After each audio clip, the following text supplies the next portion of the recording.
My friends, my friends, my friends. Welcome in, good folks.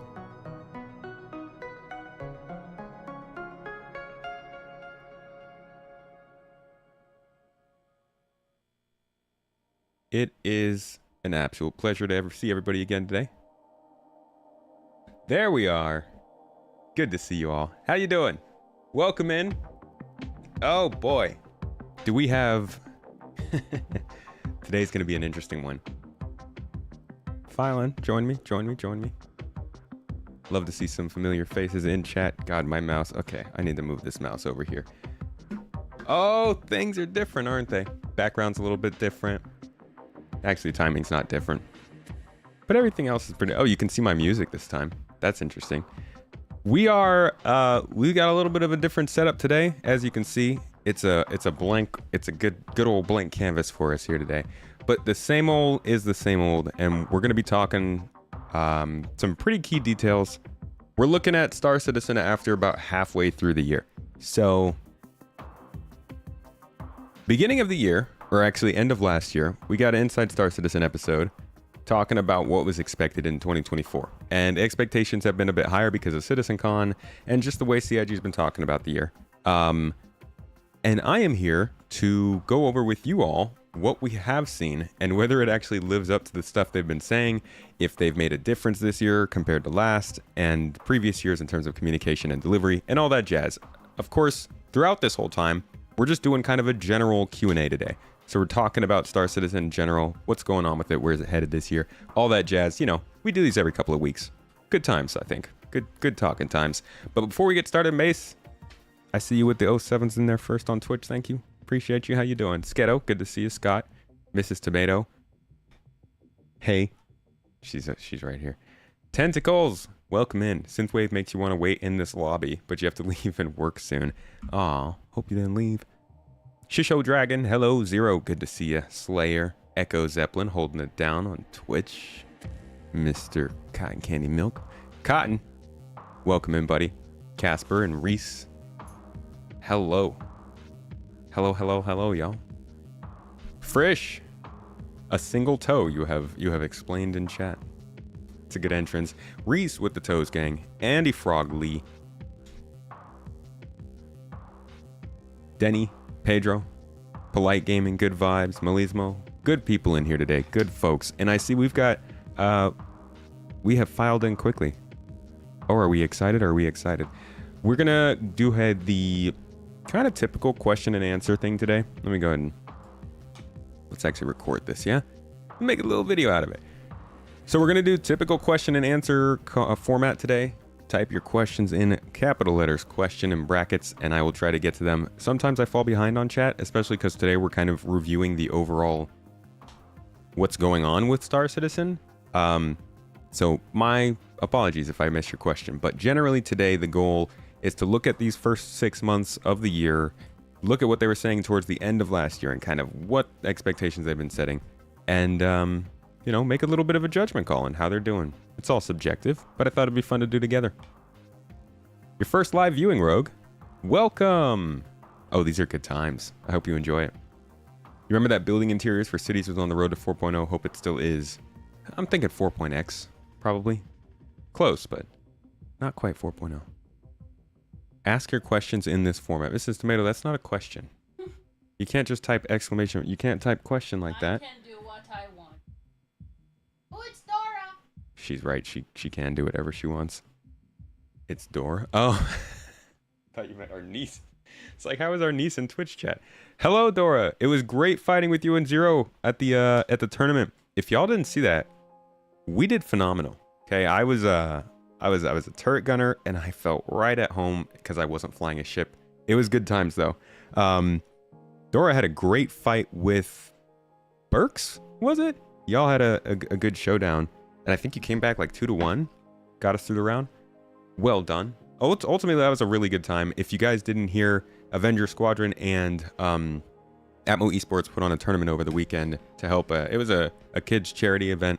They invited a bunch of creators out. We had a little tournament, master modes, combat, all that jazz. They raised $25,000 to give kids go-karts and these sort of gaming consoles that are special for hospitals to, you know, make your time a little bit better in the hospital when you're there all the time as a child. Nobody wants to be in the hospital all the time. So that was a fun little thing to get to.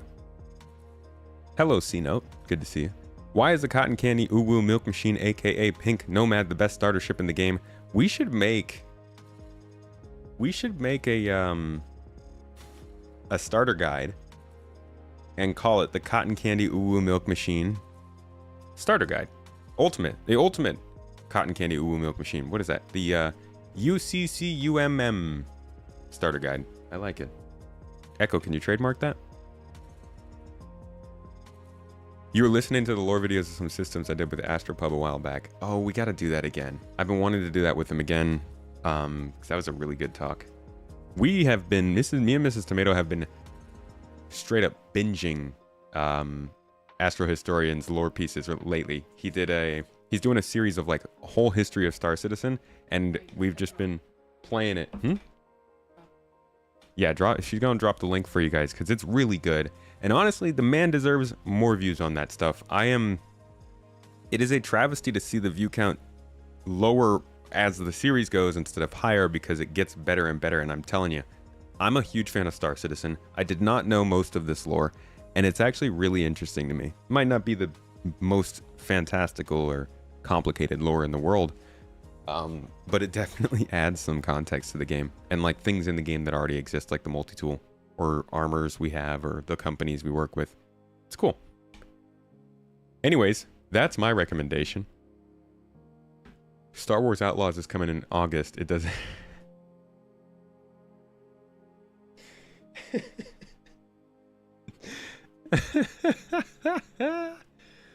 Oh, what's up, Cody? Good to see you. That was a great entrance to the stream. For anybody who's not understanding that reference, I posted on Twitter and Discord. Somebody commented on one of my videos. Oh, I think it was a podcast. Maybe. I don't even know where they posted it. Some random video though. And it's so funny because I feel like this is so this person posted a comment and they were like, Star Citizen is, oh god. No, yeah. I'm just gonna go straight to the profile so we can go to the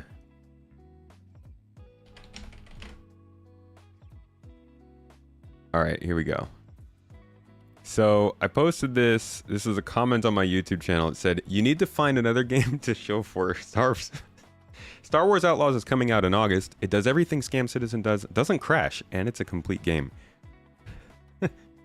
There's a lot of things that I find a little bit funny about it, because it's like, how do you know it doesn't crash? We haven't even seen it yet. But yeah, that was a comment that he was referencing, and it's kind of like we're getting to that season again. You're gonna hear it more and more. Another space game is coming out, which means that Star Citizen will inevitably see a decrease or a downfall or something. They're not anywhere near the same game. Like, if anybody approaches you with this kind of take, just tell them that they're different games, and it's okay to like multiple games. We can all agree space is cool, right? Space is fucking cool. It's everywhere. It's all around us. You can't go away from Earth without entering space. We all got to learn to love it. So like, why not just enjoy space games or not? But yeah, that's that I was referring to. The best part of it is like, we've known about these things, you know? Just because you find out about something doesn't mean you need to go and tell everybody else why that something affects what they know. We've been paying attention. It's okay. If that's new to you, that's cool. Be excited. You were listening to Astro Historian while waiting for the stream? Good taste. Let's compare Star Wars Outlaws to Squadron 42. We couldn't even do that. We don't know enough about Squadron or Outlaws. To be honest, we probably don't even know enough about Squadron, but it makes way more sense as a comparison than Star Citizen, that's for sure. If you had the pick of any one CIG employee to have on your podcast, who would it be and why is it Tony Z? Chris! Of course! Employee. Is the CEO not an employee? Chief Employee Officer? Isn't that what that stands for? I'm gonna... Chris, join me. God, I don't even know what I'd ask. Why'd it take so long? Why are you scamming me? You had a short pop off some of the comments, and you get now are just so dumb. Dude, don't...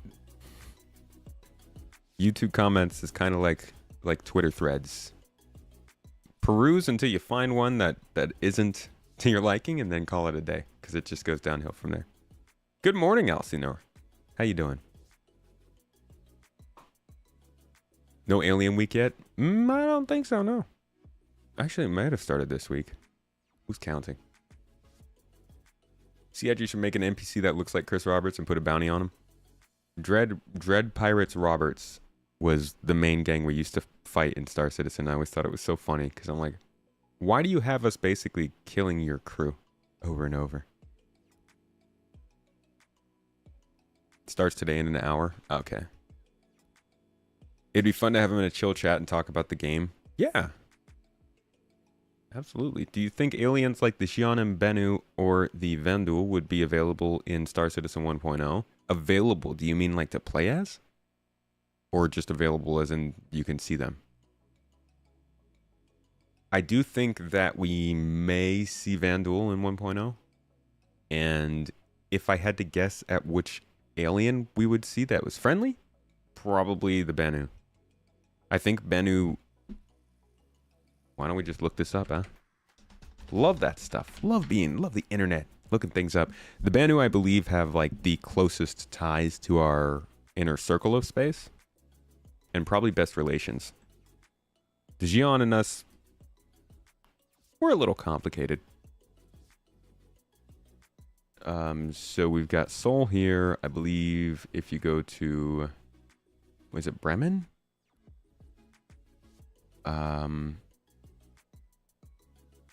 Davian. I think Davian connects to a system that connects to Bennu's space, but I'm not seeing it actually.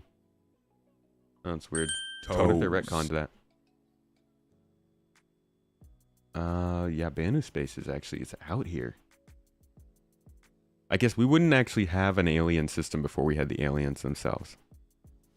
Like, we'll probably see them a lot in the game before they're actually in the game, if you know what I mean.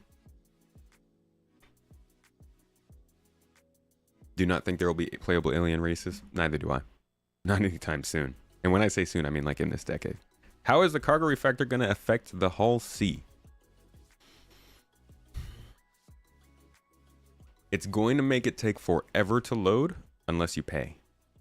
But the Hull C actually already is the only ship that deals with the whole scheduled the scheduled cargo loading. So the idea behind the new cargo loading feature, as they've shown us now in Inside Star Citizen somewhere, as they've shown us somewhere in gosh, where was it?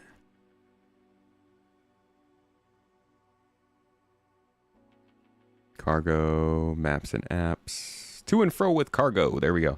So they kind of show briefly here that you have a timer you can select. Without needing to actually move the boxes yourself. It will be an option. You do buy, and you can see here estimated loading time. So that's something the Hull C's already had for a while. And so those people are pretty used to it. I would say, if anything, the Hull C has the most consistent experience going in between pre-cargo refactor and cargo refactor. Oh, we got a sub. Guys, I'm going to have a little bit of trouble here tracking subs and stuff because we don't have all of our monitors. Unfortunately, one monitor was a casualty of the move. And so I'm currently operating on two. And they're very distant from each other. If only I could direct my eyes in two directions. Holston Coop, thank you for the sub though, man. Appreciate you. 44 months? 44 months, dude. 44 months. Holston Coop. There are babies younger than that. You know that? I haven't liked you for 44 months. You hear that? If you didn't hear that, she said she hasn't even liked me for 44 months. And we've been married for 5 years. Holston Coop, what are you doing, man? Any thoughts on what new possible ships we might see? When? I put out a video like last week about the new ships I think are coming out. I don't think we'll see anything during Alien Week if that's what you're asking. Since Squadron won't be out for another year or two, will they need to reset it again to keep up with the current game?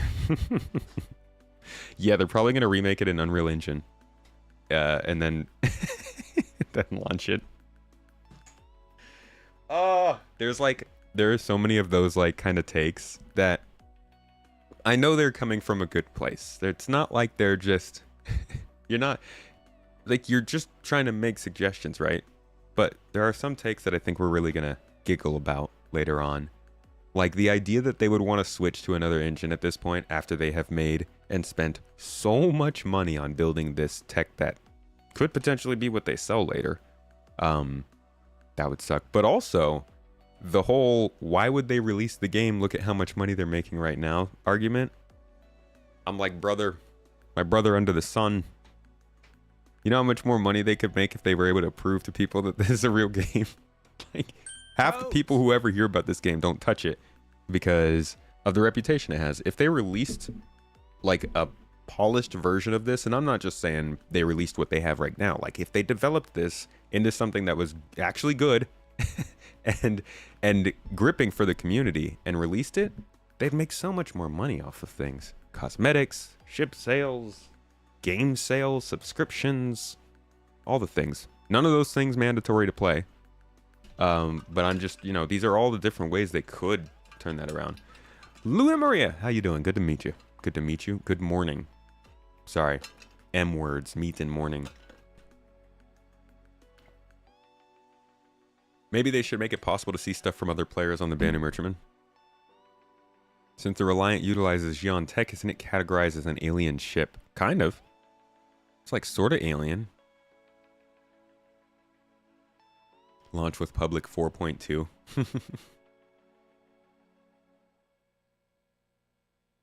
Even the Fury is bugged to you. The weapons don't work. How long do you think it should or will take to manually or auto load a hull C? I think to auto load a hull C, it should probably take. You may hate me for it, but I'm thinking upwards of 5 minutes, if not possibly longer. I don't know. It depends on what the base level is. And it's also kind of a complicated conversation. I know people are going to be really annoyed no matter what you say the time should be. But when it comes down to it, if the time to load a hull C is too close to the time to load a Cutlass Black, then you have a huge crunch in the middle of that, from your Hercules to your Ironclad to your Caterpillar to your Hull A. All of the ships in between that have to fit in there somewhere for loading their ship, right? And so the idea of making sure that a large ship, yes, can transport a bunch of cargo, but also suffers from being a large target, taking a long time to work with, being hard to fly, you can't diminish that by lowering the time it takes to load that ship. At the same time, you can't make people sit around for too long. Or maybe you can, if you give them enough to do. So I think it starts to be a conversation, and this goes for things like quantum travel, moving throughout cities, insurance claims, all of these things that take time. There have to be things in the game that you can do in that time. Maybe not mandatory stuff. Maybe it's character customization. Maybe it's inventory management. Maybe it's making calls, paying fees, whatever it is. There need to be other things that we could do during that downtime. And then I'd say, yeah, scale the ship. Make people wait to load it. If you've got stuff to do around the space station, it's not that bad. And if you're getting paid for that time still, that makes it even better. Why do you have a Drake Buccaneer in your hangar? Because everyone deserves a Drake Buccaneer. Abdi, how you doing, dude? Good to see you.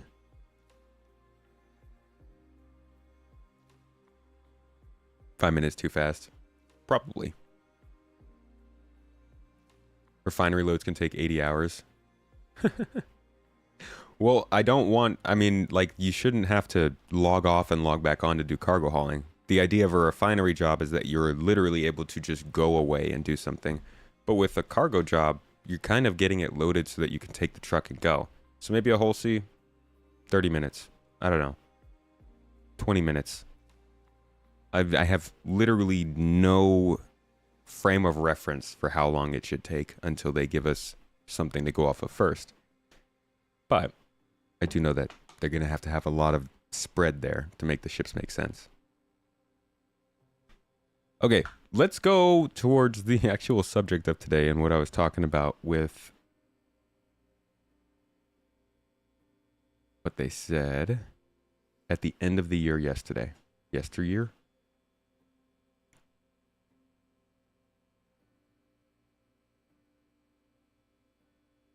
I think it was here. No, it was at the end of...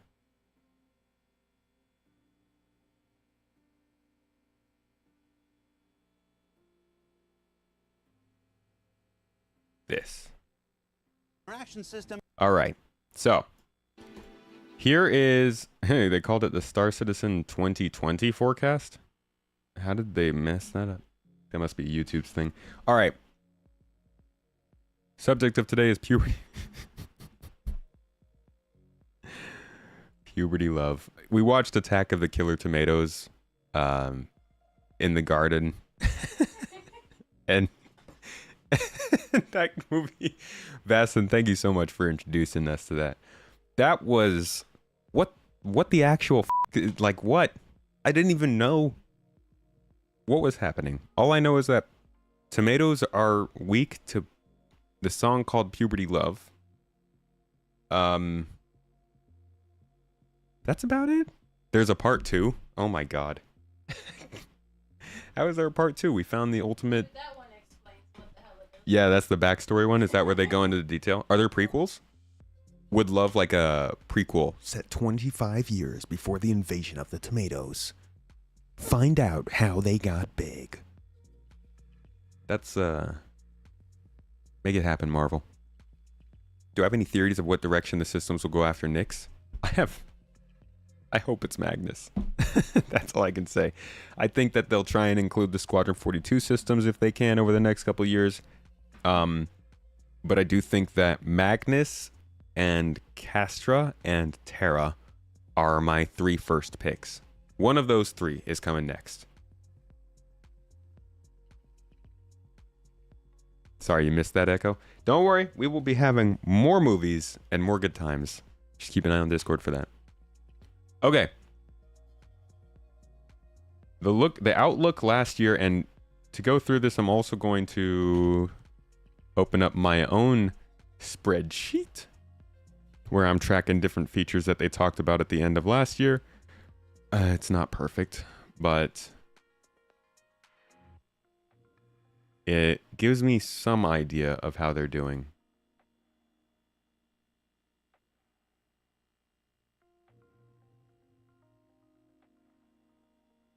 All right. So I've got this. We'll come back to this in a second.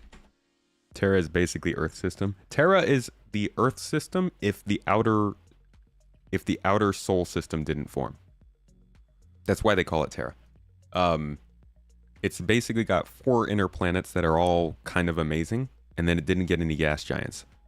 And because it didn't get any gas giants, it also meant generally the gravitational forces in a star system dictate where jump points are forming. So because Terra didn't get its gas giants in the outer system compared to Earth or Sol that did, a lot more jump points are able to form in Terra. So you've got this really, really very central system with amazing planets, and it's got great jump points out to some pretty unique systems. Magnus, Pyro, and Stanton being 3 of them, but also Tyak, Goss, and Genesis, or sorry, Tyrannus are 3 more. So it ends up being, you know, a place where some people think that should be the capital instead of Sol. Could Star Citizen be on console? No, I don't think so. If this game ever ends up on console, then I think they failed at what they were shooting for. This game up on console, shoot. A tomato. A tomato? Jeez. With a real gun? Oh. Okay. Yeah, unless we see consoles coming out like the Xbox coming out as an actual packaged PC, I think that what they should be aiming for with this game should continue to be something that pushes PCs. And if you're not pushing PCs, if you're able to play on consoles for what a console describes, that doesn't mean the Xbox Series X and the PS5. That means the Xbox One right now, right? Or the Xbox Series S and like whatever other light console there is. You have to find a lot of parity between the different consoles, and that can really slow down development. That can really diminish what they're doing. And I'm actually working on a video about this for supporters.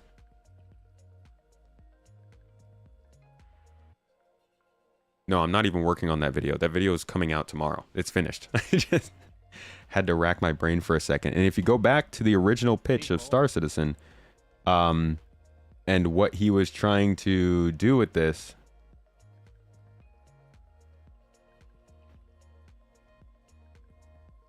he lays it out, and I don't know where he lays it out. Is it here? The standards, then it can get sold in the ship dealers on certain planets, and maybe the person that built that spaceship will be earning money from other players that think that spaceship's cool. I think it was here. Jump point and the system that they've jumped into. Because I'm not interested in having yearly updates. We'll have a team of people. Oh yeah, this is wild. He says bi-weekly content updates. That are adding content on a weekly, every 2 weeks basis. So you're starting this system and you start in the game and it's got 50 star systems, for instance, and 2 weeks in, okay, but want to pay them for it. So one of the things that I like about crowdfunding is cutting out the politics. I'm trying to figure out, he says it somewhere in this video where he talks about the fact that he's going with the PC because he wants to make sure that he can use an open system that is highly scalable, and that's not limited. So I think that's very crucial for the project itself. Trying to make it available on consoles might really diminish that. Now, in chat, somebody said AC on console. I think that would be a great idea. Squadron on console, yes, I think you could do that. But Star Citizen, with all the networking that goes with it, like just the craziness of trying to make an MMO like this work, that sounds ridiculous.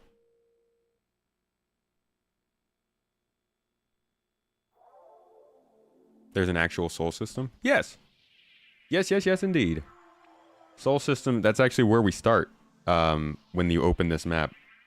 Right here. And you can see the path between Sol and Terra. I love it, man. What I've been talking about, by the way, with these details, this is all the stuff that I've been learning from that series I talked about, that Astro Historian made. You get a much better understanding of how these systems work.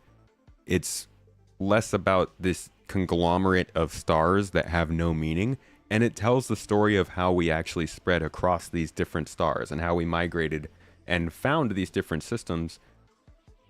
And it just, I don't know, it makes it matter a lot more to me. But yeah, here's a route you can take from the Sol system to the Terra system, and you can kind of get an idea of how big humanity's space is, because this is like the main thread through the Empire. Kind of. There are other places to go. Is there a desert planet covered in sand? I think so. Lear 3, I believe, was where the sandworm was. Don't put it so out of reach that only people with high-end graphics card can only play it. Yeah, I don't think, when I say push PCs, that also means optimizations, upscaling, and stuff like that. Like, you can do stuff to help those people with less powerful graphics cards, but it should still be something that is built to use the open format of a PC as opposed to the very purpose-built infrastructure of consoles.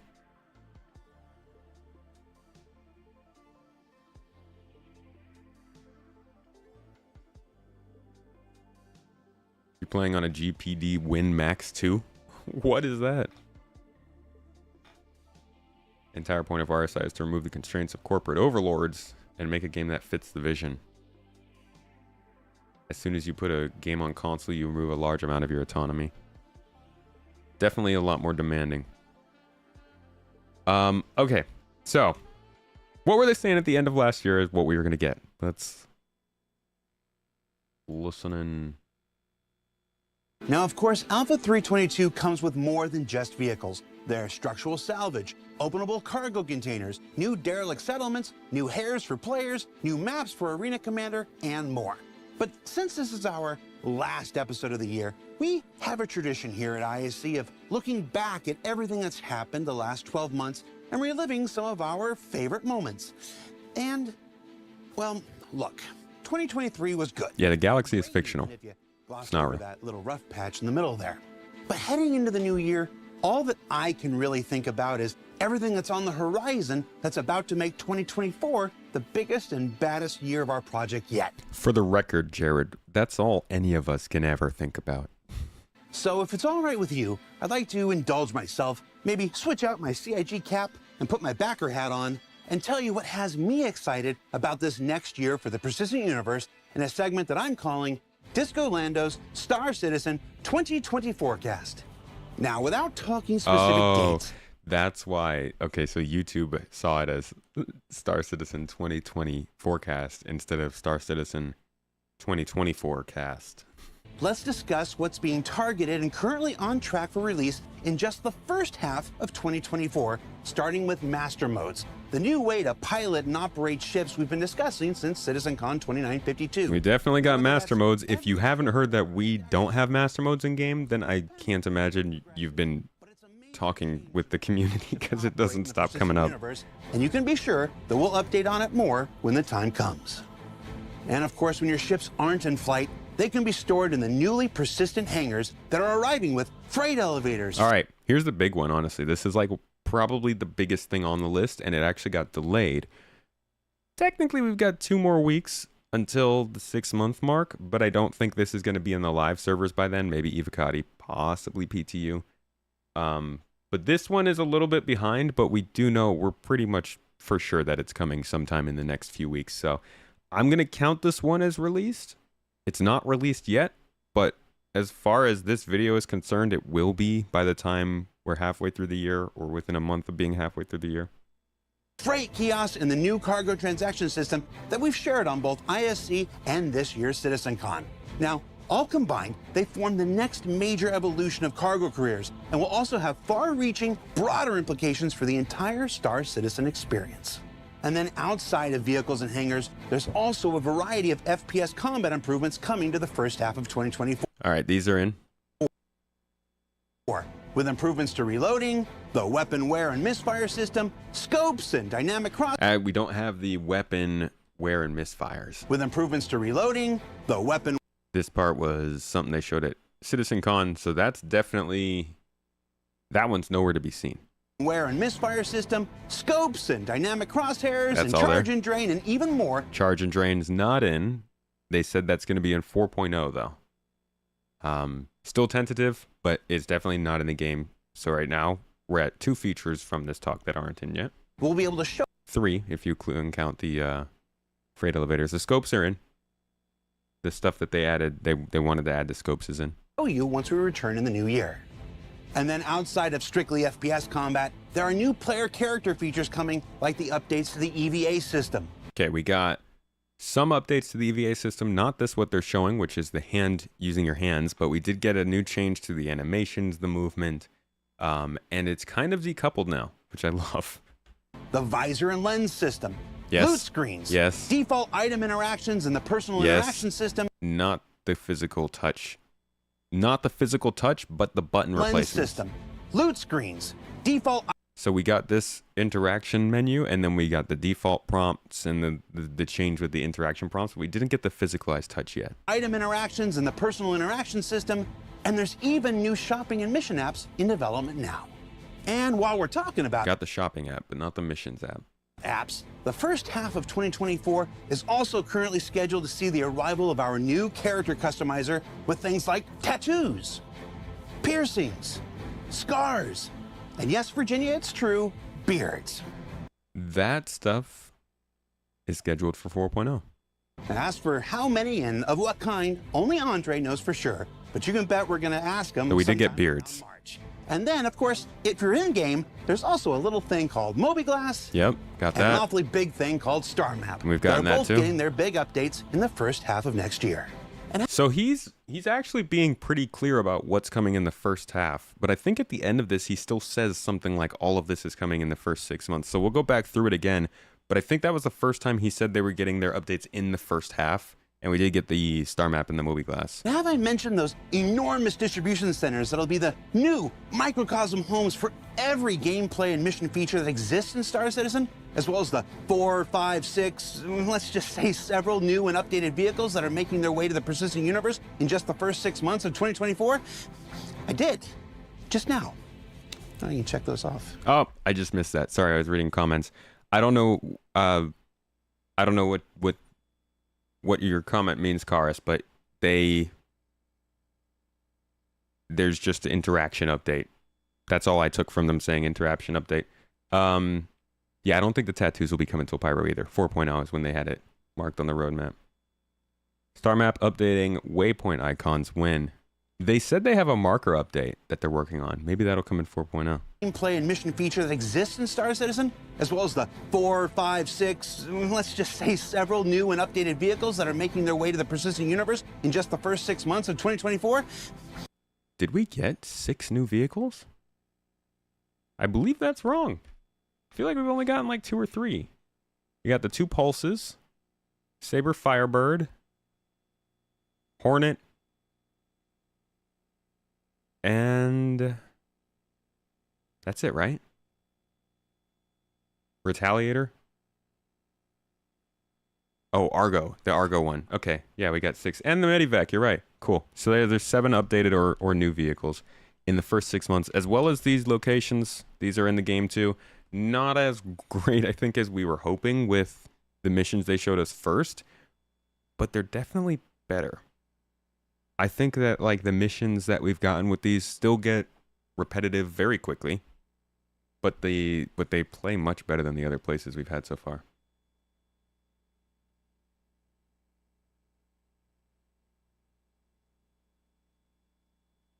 Distant Star Citizen, as well as the 4, 5, 6, let's just say several new and updated vehicles that are making their way to the persistent universe in just the first 6 months of 2024. I did. Just now. Now you can check those off.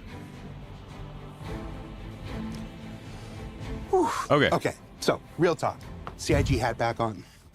Now, you're probably looking at your screen and saying to yourself, what about Pyro and 4.0? Well, don't fret. The things that we just covered are those that aren't too dependent on continuing foundational tech work like server meshing. So we feel pretty confident in targeting everything that we just shared for the first 6 months. But when there's the oopsie in this one. He does say that all of that is targeted for the first 6 months. Doesn't mean it's coming, but definitely some of those things are going to miss the mark. Charge and drain, tattoos, piercings, weapon wear and tear. And freight elevators. Am I missing anything? And the physical interaction. Yeah. So there's like 4 or 5 things that aren't going to make those first 6 months. When it comes to something as enormous as the complete Pyro system in Alpha 4.0, well, that's where the new preview channel comes into play. Now that said, Alpha 4.0 is currently targeting a summer 2024 release, but that won't mean that you have to wait until then to play it or learn more about it. That's because in 2024, we'll continue doing play tests like the one we just completed, and you'll be able to follow along with its development firsthand on the preview channel. That's the planets, moons, space stations, settlements, and outlaw lifestyle that comes within the Pyro system, but also an entire host of additional new features, content, and quality of life improvements like, fully functional jump points, the new quantum travel system, new vehicle HUD and MFD work. Wait, hey, okay, see, I know that's not confirmation, that's not a promise, but I'm sitting here looking at the different features and looking at the things they have planned for 4.0, and I'm looking at the roadmap, and I'm like, there's no fucking way we're not getting the quantum travel rework in 4.0, right? But it's not on the release view, and it's definitely a big enough item to be on there. You can quote me on this. You can clip me on this. I think that we're getting it in 4.0. This basically confirms it to me. I mean, obviously this is December talk and anything can change, but I just don't see us getting 4.0 and making this big jump into a new version of the game without getting the quantum travel work, without getting quantum boost and getting an update to that system. Because they halfway updated quantum travel now, and the icons are annoying, and the system doesn't quite work how you want it to. So I see them doing that for 4.0. Resource management, hacking, and much, much more, all being worked on in tandem. The preview channel will let you and us test 4.0 together while maintaining the stability of the persistent universe with all those other great additions we just discussed. And then, in the summer of 2024, two become one, and we can avoid that thing that didn't quite go the way that we'd hoped. The holiday live stream? And then, just because we're cheeky, there are still some things better left for you to discover on your own.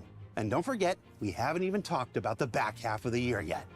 All in all, 2024 is shaping up to be the... Okay, so there's stuff missing, but actually they did pretty good at delivering on that, on the stuff that they said there. And he did say feeling confident. Yeah, this, again, none of this is promises. These are just the things they're targeting. And as you can see, some of those things slip.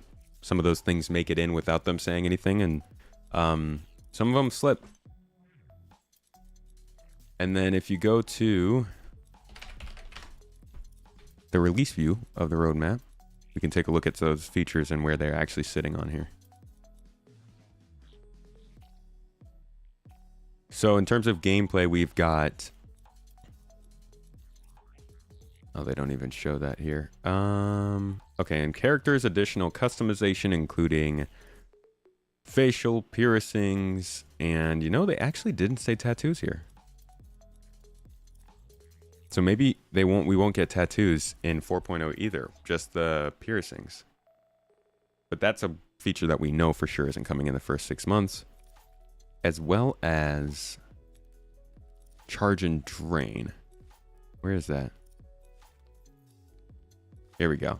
This is also something he had mentioned for the first 6 months that they're targeting. Doesn't sound like it's going to make it as it's scheduled for 4.0. So I think they're doing okay. They're doing okay, and I think the fact that they got live tests, or rather, I guess, PTU tests, preview channel tests of server meshing, is a big part of making this year feel more substantial. In every year previous to this, as they talked about the things that would help the game come together, it was always talk. There's a letter from the chairman, or a monthly report, or an ISC, or some kind of announcement. But this time, players actually got to get in and experience server meshing. So I think that helped build confidence for how this year's going. I would say, at least according to what we just saw, they're fairly on track, but they've got some stuff here that's going to be slipping. This is looking like a Q3 2024 edition. This is also looking like a Q3. See, this was late. See, I did this wrong. What I should have done was kept this column as when it would actually get delivered, and then the column on the left of when it was scheduled to get delivered. That way I could keep track. So that's a Q3. This is looking like a Q3 possibly. We'll wait on that.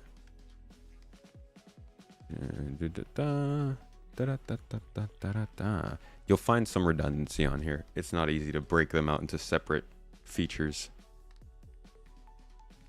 Physical interaction. That's looking like a Q3.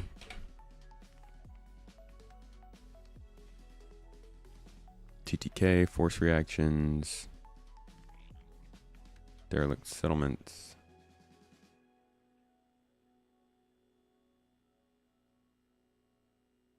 Put your money where your mouth is. Star map upgrade, freight kiosk.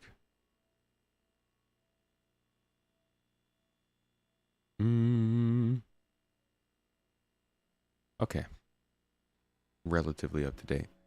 All right, now let's go back to CitizenCon of last year. That's where the real drop of all these features is.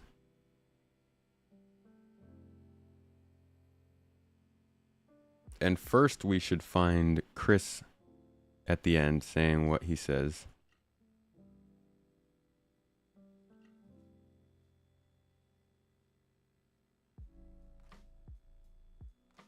They're either finished or they're in polishing stage, which is why we get it in the game. But one of the real reasons why we wanted to show you this CitizenCon is because we've hit an inflection point on a lot of the features, as in they're either finished or they're in polishing stage, which is why we're showing them. So everything that we've been showing you here at CitizenCon is our intention, not making 100% promise, just so everyone remembers that, to get them into... Nobody will remember that, Chris. All of the quotes, will leave that out. Star Citizen through next year. So it's not going to be gated on having to be after Squadron 42. So we are... Wait, what? Sorry, I completely blanked out for that. To get them into Star Citizen through next year. So it's not going to be gated on having to be after Squadron 42. Does he just mean all the features? Yeah, okay. He just means all the features they're talking about. So this is the statement I was looking for. So we're planning over the next, Q1, Q2, Q3, Q4 of next year. Hopefully everything that we've shown you, you will have in your hands playing inside Star Citizen. Dude, see, okay, he says that, but then wait for it. Wait for it. See this guy here? He's been here before. This is not his first CitizenCon. And it's very gratifying for the team and myself to finally be able to show you a lot of this. One of the advantages of being able to go and iterate on these features in Squadron was that we were able to do it without having to release every 3 months and make sure the old system worked while the new system was working, so we could actually really polish the features, which I hope you could see when we showed you the updated UI stuff, the updated FPS stuff, the updated flight stuff, the character stuff, which is something we're very proud of because this is, after all, an MMO. You want to have as much freedom to create the character you want to create. To be quite honest, I don't blame him for seeming bored if he did. I don't think he seems bored. Seems like Chris. That's how Chris talks. But this is the end of a... Oh god, there's so many layers to how much waiting there was for this. I bet once they did the server meshing demo, he was checked out. I'd be like, okay, we gave the message we needed to give. Let me go home. So, as you may have guessed, and Brian Chambers may have let slip a bit earlier, we are feature complete on Squadron. So, yeah, I think that was really what I was looking for there. 2 days. And I've sort of seen some online comments about, okay, well, that's very cool, but when are we going to get it in the game? But one of the real reasons why we wanted to show you this CitizenCon is because we've hit an inflection point on a lot of the features, as in they're either finished or they're in polishing stage, which is why we're showing them. So everything that we've been showing you... Okay, yeah, we just watched this. Fairly new to everything. You'll learn that Chris is a... Chris is a hands talker. He does that a lot, but he's also that's kind of his mannerism on stage. It was also, I think, the end of an eight-hour day. I don't know exactly what their schedule is, but all right, let me see if what he says here. This might be where he says it. Let's see.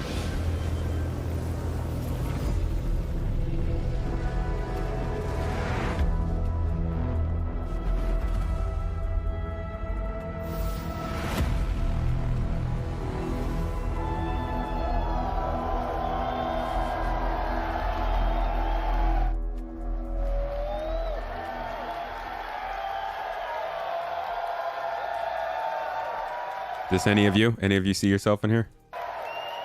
Oh, wait, the...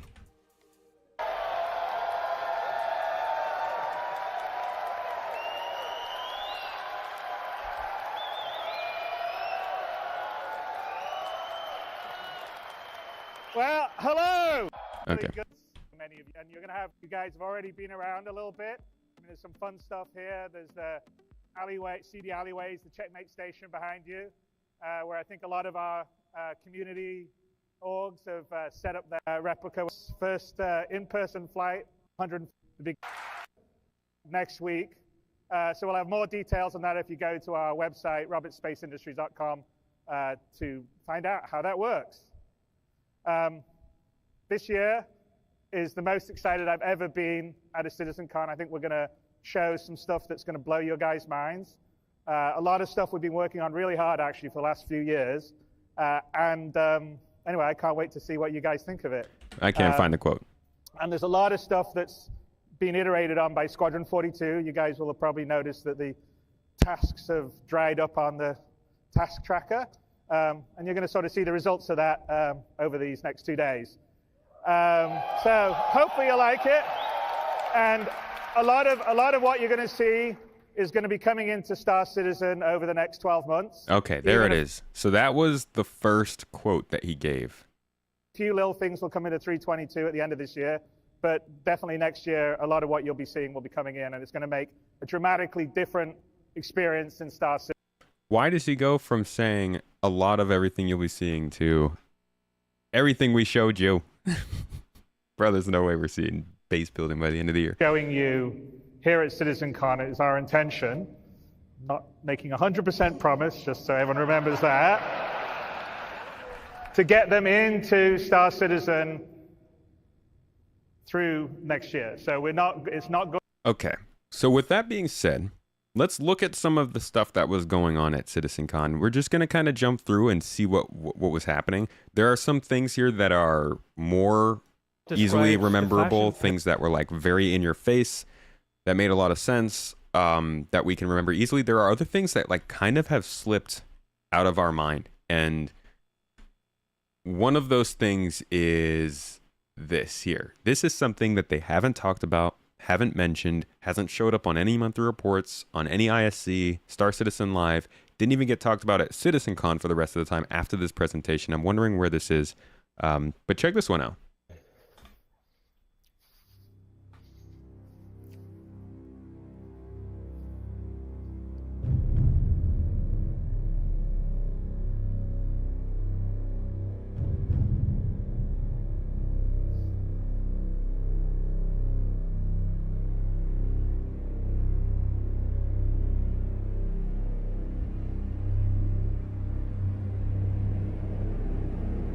For the record, this whole video isn't what I was talking about, them not talking about.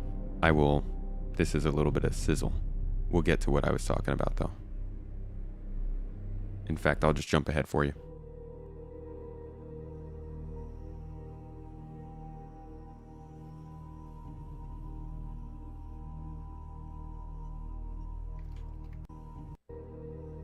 Those assets and storage are a key part of the Frontier aesthetic.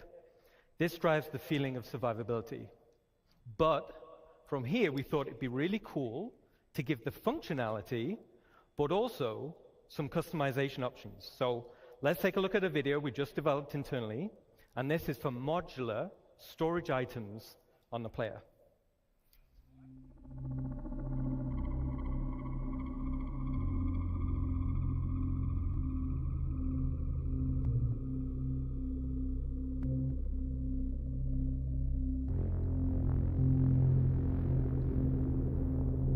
I love this music.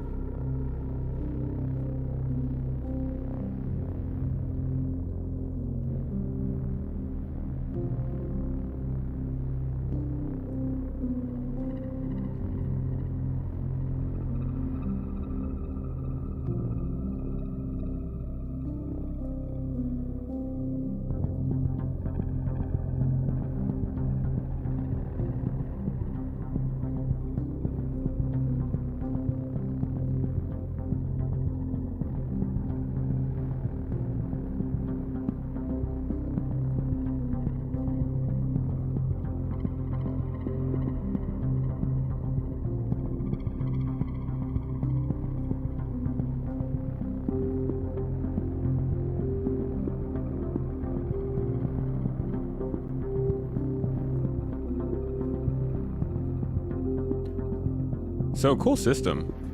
This is a very cool system, but we haven't quite seen it yet. And like I said, nothing about it. So we'll see if that comes in by the end of the year, but so far, nothing really.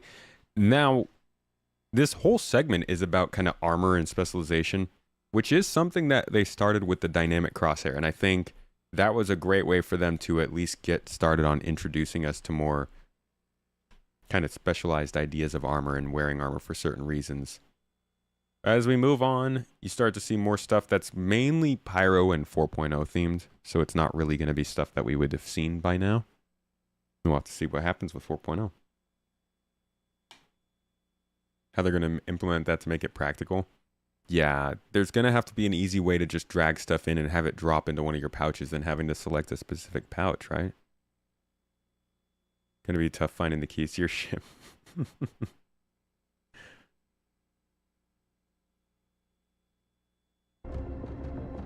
So this is like the tattoos. They've talked about this. These are actually mainly going to be something you can earn via reputation with gangs. So like as you progress through your missions with the gangs, they might give you access to customize yourself with different tattoos that are exclusive to them. I think that's a great way to do it, but they're also talking about tattoos in the character customizer. So this gets aesthetic. Different gangs. This is stuff that I think is going to be pretty standard for coming in with Pyro. I wouldn't... Utility. I mean, the dusters were literally in within a couple of months. These guys spawned into the game in 3.22. So I don't really have much worry that they're going to be able to get these things in, these different factions. But then there's also hygiene they get to, which is kind of linked to actor status T2. Something we went over just last week, I think it was. Pretty big deal. This talks about hygiene, NPC status tracking, cybernetic limbs, DNA integrity, medical insurance, multiple bytes, and cloning. So they're starting to get into the development talk of this, but Ian Leyland is an art guy. So this might not be functional. This might be more a design side. Yeah, hygiene is a thing. As a life sim kind of game, hygiene is meant to be something that is focused on via ships. Do you have a ship that has hygienic facilities or not? That kind of thing will make a difference when you're running passenger transport missions, when you have multiple crew on your ship, when you are dealing with the life support system. All of these things are meant to kind of factor into the idea that you're taking the right ship for the right job. If you're not going for a long time, you don't have to worry about hygiene. You have a different selection of ships you can take. You want a cool robot arm? Can I show you? Can I show you how cool the robot arms get? Don't mind my file system. Don't hack me. Since we don't have our second monitor, you guys can see everything that I have to search off the screen normally. So here are some of the cybernetic robot arms they've talked about.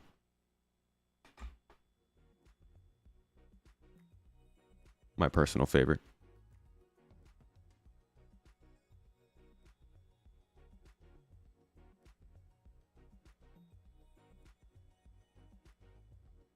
I think these would be your illegal cybernetics right here. These don't look very sanctioned or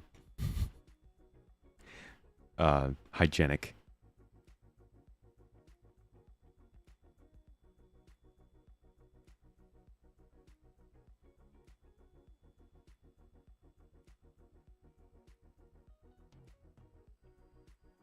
You'd love to use a toilet on your ship.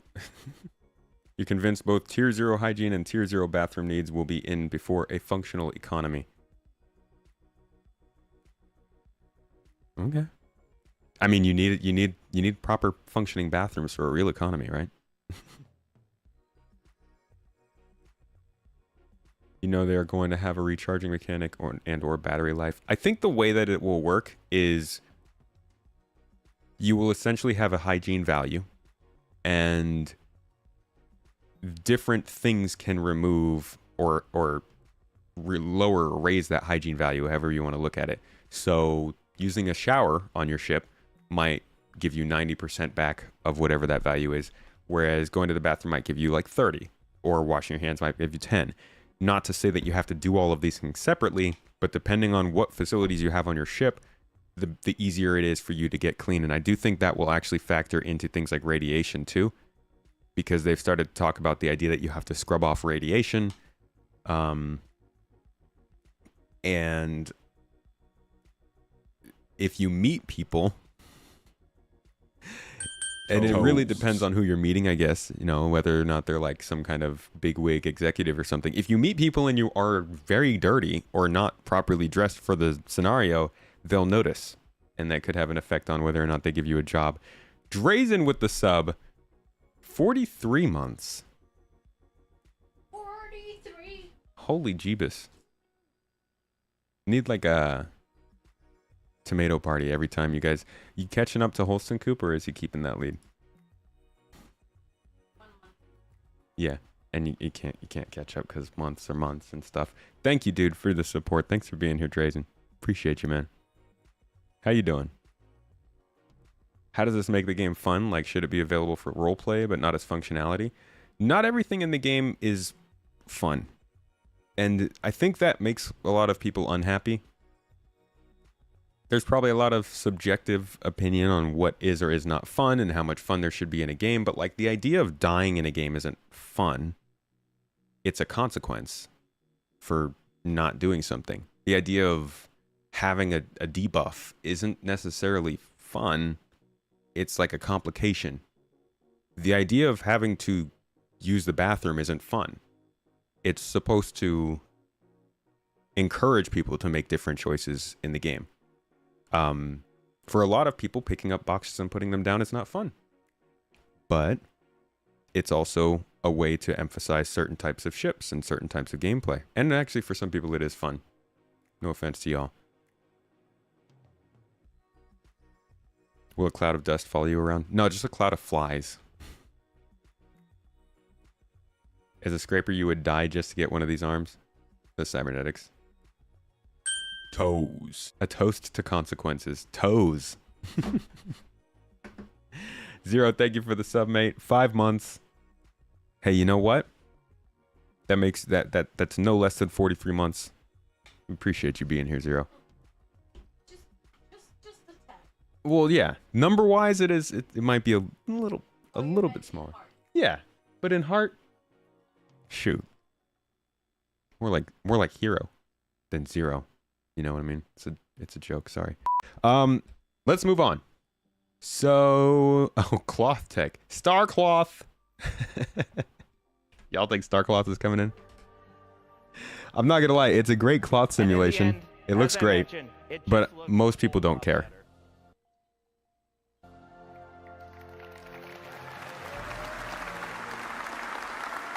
Hold on a second. You guys are not seeing the screen update, are you? Why is that?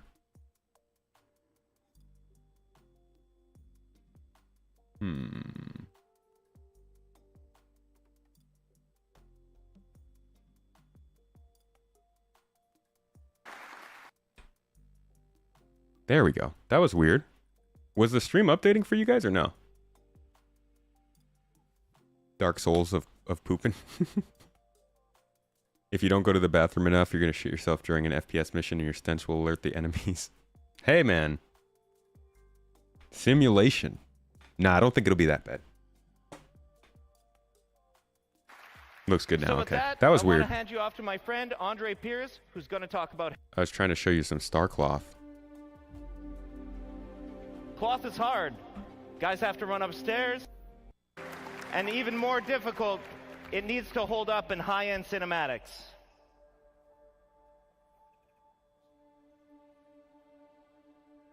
The commissioner.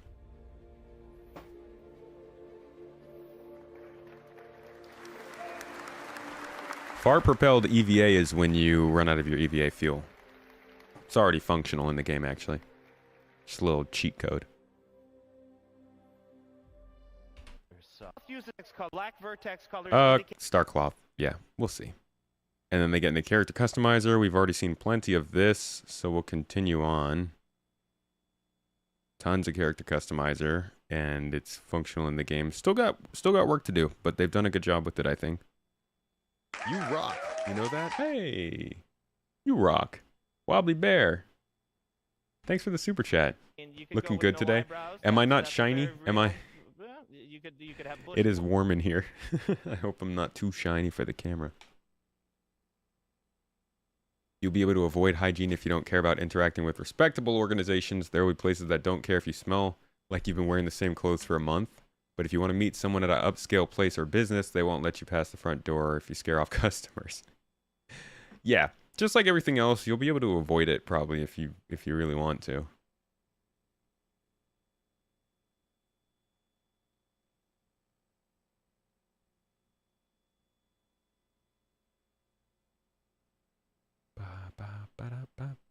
EVA stuff. We saw this.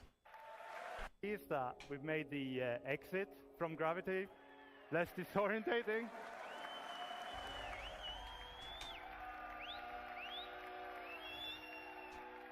Oh, we're gonna face plant. We made it. All right, so Playing off of our trauma, I see. So we've got that EVA stuff. Did they change up the prone? I'm pretty sure they did. These prone animations are in the game too, right?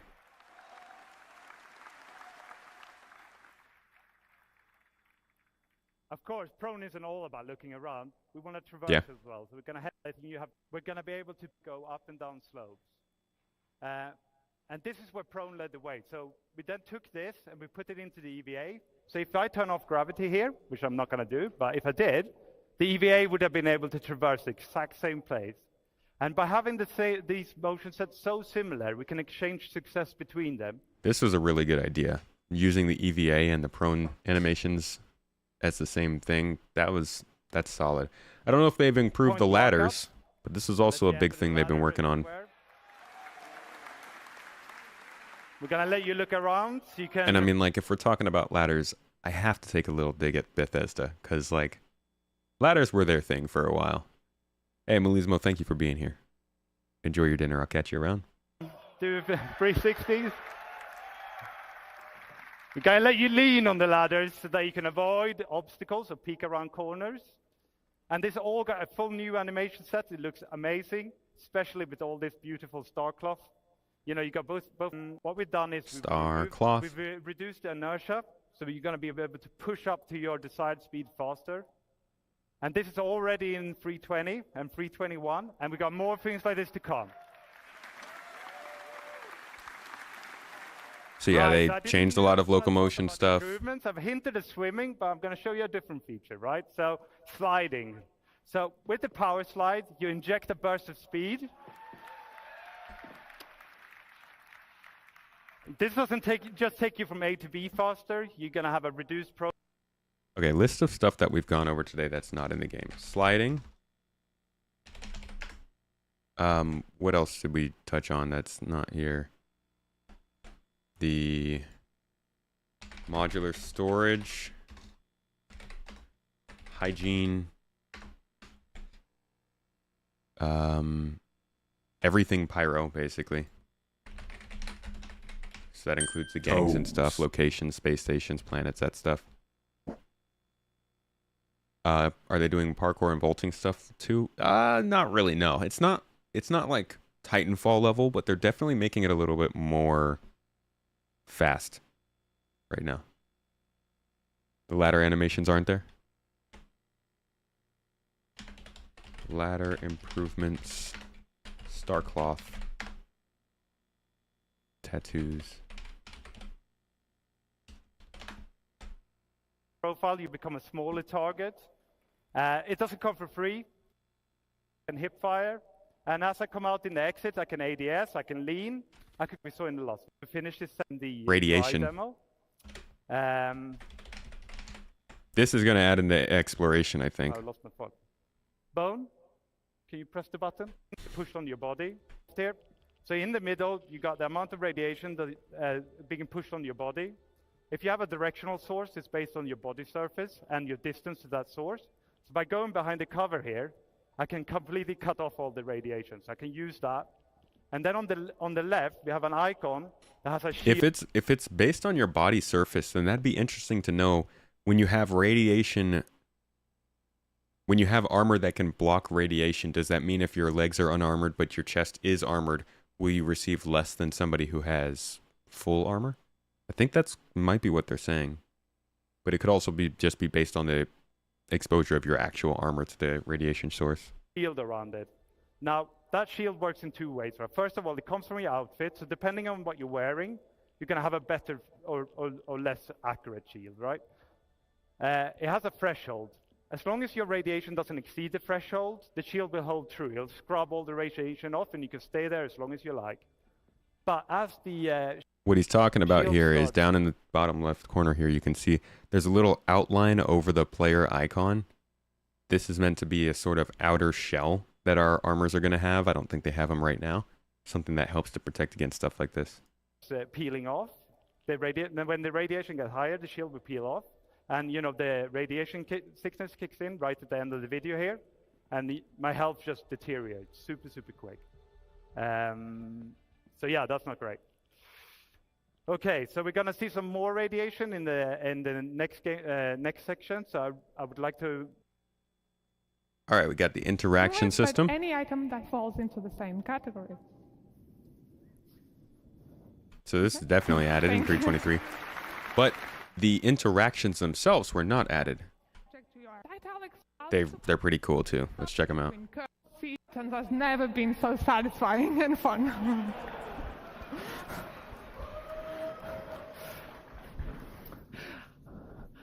I don't know, I just kind of like go.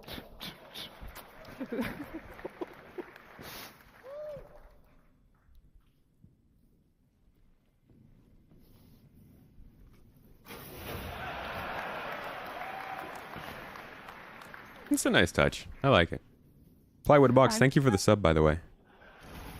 Gonna sabotage Holston and Drayton so you can catch up. You don't got too much to go. Okay, so let's continue with this theme of tactile experiences. So, physical interactions. No go. Really should be, gosh, also keeping track of how many features are in the game. The next thing I want to talk to you about are usable interactables. So usables are objects that exist. It's a little UI usability update. Quality of life. Just kind of drags you into the screen. And look at that. When you trigger it, I'm like... Whew. Basically just make sure that the overall screen is full screen, no matter what you are, where you are, what you're doing. So just a UI quality of life there.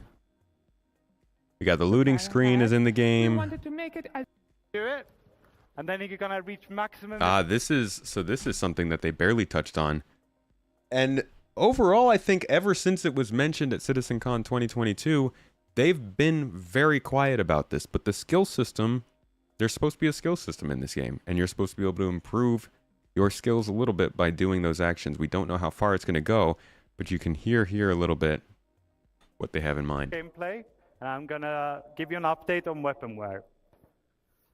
Right, so takedowns is an important part of our stealth encounters. So this is where we're gonna add some player skill progression. So gonna move you through different action sets. You're gonna start out by struggling. You might fail. Of course, this sort of added time and the extra noise you're making is really going to increase the risk of detection. You're going to get faster the more you do it, and then you're going to reach maximum efficiency.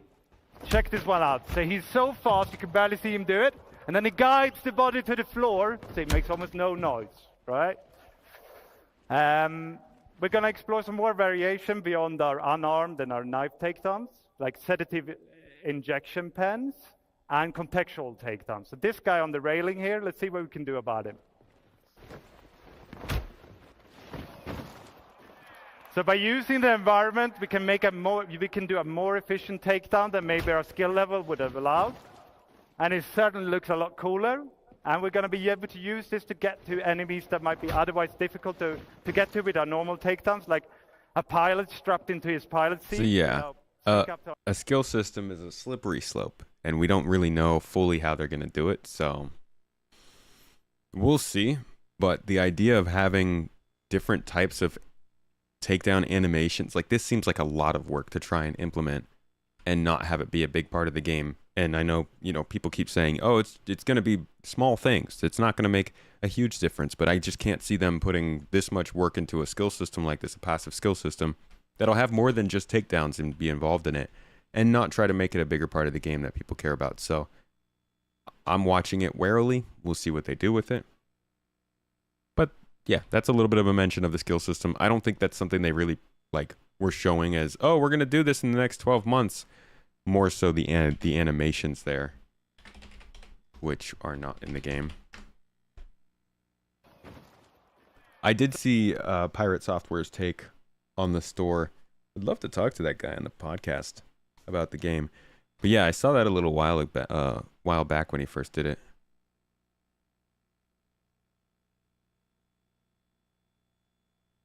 So by using the environment, we can make it more... All right, FPS scanning and radar. We allow you now to charge up that ping, and by doing so we can see further, and we can see through obstacles, and we can populate more information into our data bank that then shows up in our box outs here. So you get the name, and you maybe get the race, and maybe the faction, and you can use this information to figure out where is the weak link, which enemies can I take down without being discovered. There's a risk here, okay? So there's a charge up time, means you can't do it all the time. It's going to recharge slowly. You see the bar at the top slowly going down. Until that goes all the way down, I can't ping. I can't even do a short ping. And it's going to spike my emissions or my signature. So an enemy with the right equipment or tech level might discover me. Okay, so let's move on to some talk about weaponware. So here we're going to see a simulation of a weapon getting more and more worn over time. We're going to expand this beyond weapon and the more reliability. To have a weapon wear and malfunctions. With a pristine scope or a pristine rifle with a worn scope. Check this one out. There you go. Only thing they're going to change is Gemini pistol in the little window and a worn one in the big window. And you can see the visual effects. It's belching out smoke here because it's very worn, right? It's telling you, it's time to get this one changed. And you should be able to hear the audio as well. It's get growlier. Okay, on to some consequences. So it's not all visual, so we're going to stop with misfire. So the first thing that's going to happen is you press the trigger, your gun doesn't fire. The second thing that happens in this video... Toes. You got... I hope you guys know what's happening. So he goes, and then he goes click. That's the bullet getting lodged in the chamber, right? So we've got to fix it. So it's telling us to fix it. We're hitting the button, Our enemy's firing on us. So you've got some options. You don't have to fix it. You could holster your gun. You could pull out a new gun. You could use that new looting interface that Ines showed to grab a better gun. Okay. Okay, I'm going to finish this section with the features as... Weapon malfunctions are in-game? I haven't seen that.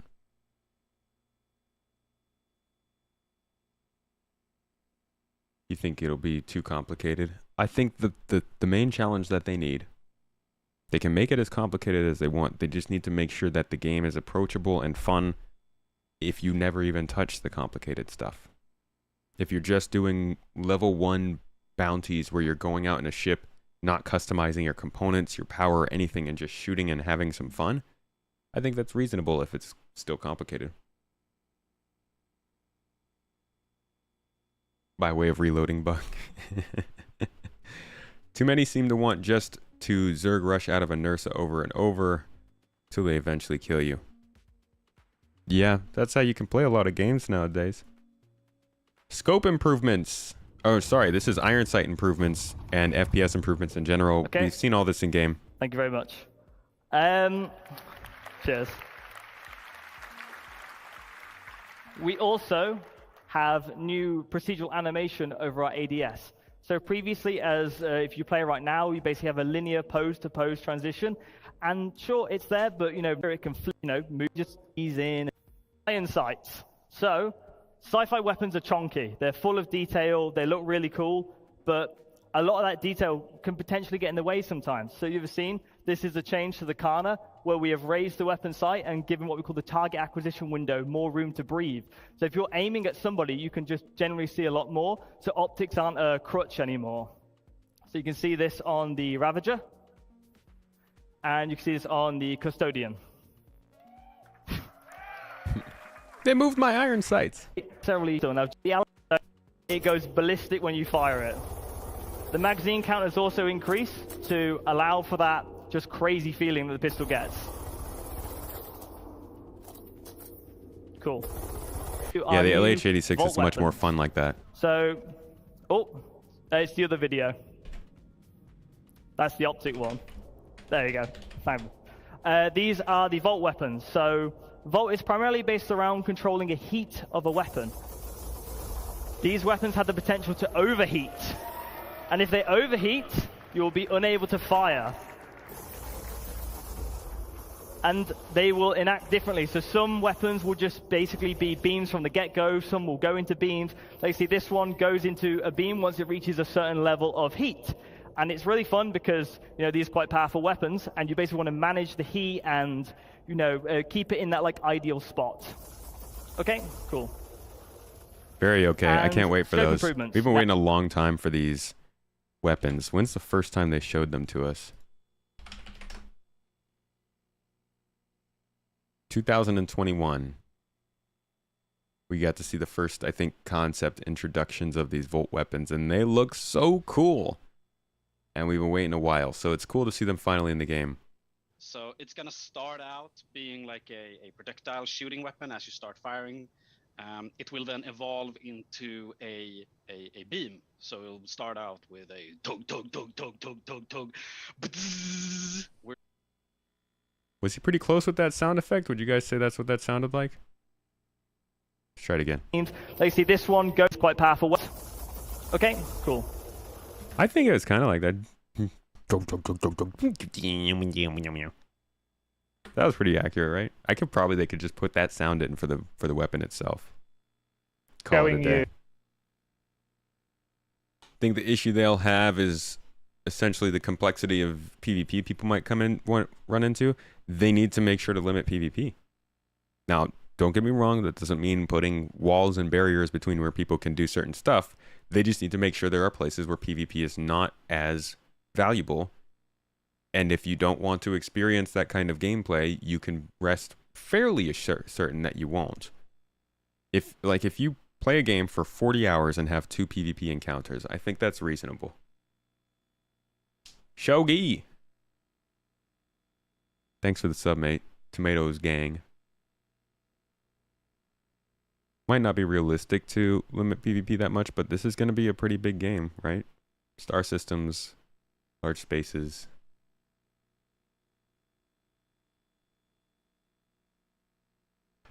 That feels special, right? Something. Okay, so this is an interesting one. This is talking a little bit about... This is getting a little bit into the quantum system with AI traits and stuff. Give you a little look at this. New opportunities you have. And now it's interesting to see how the NPC are going to react to that. So the goal of Star Citizen is to build a breathing and living environment where your actions matters, and the NPC you will find in the universe needs to have the same opportunities and same limitations that you have. So when we play a game, we want you to spend the time that feels memorable, that feels special, right? Something you can remember and talk about. So we want you to give you a challenge to overcome, but also a challenge that is fun and doesn't feel repetitive and boring. So when we look at FPS encounter, we want to build variety. We want to give the designers, like Zach, the ability to craft combat scenarios, not just to put NPC in the level. And we need to make sure that he can tweak something such that he can experience the unique play style and the play space that you have. So Star Citizen can benefit from tons of unique environments. So for those environments, we want you to have different type of fun. So what we look at today is some of the tools that they have to achieve this goal and bring the AI to the next level. So the first tool we're going to look at today is the NPC trait system. So we spoke about this in the past, And we have now available for designers the initial set of traits they can use to influence the behaviors. So those are some of the ones that are available to the designers.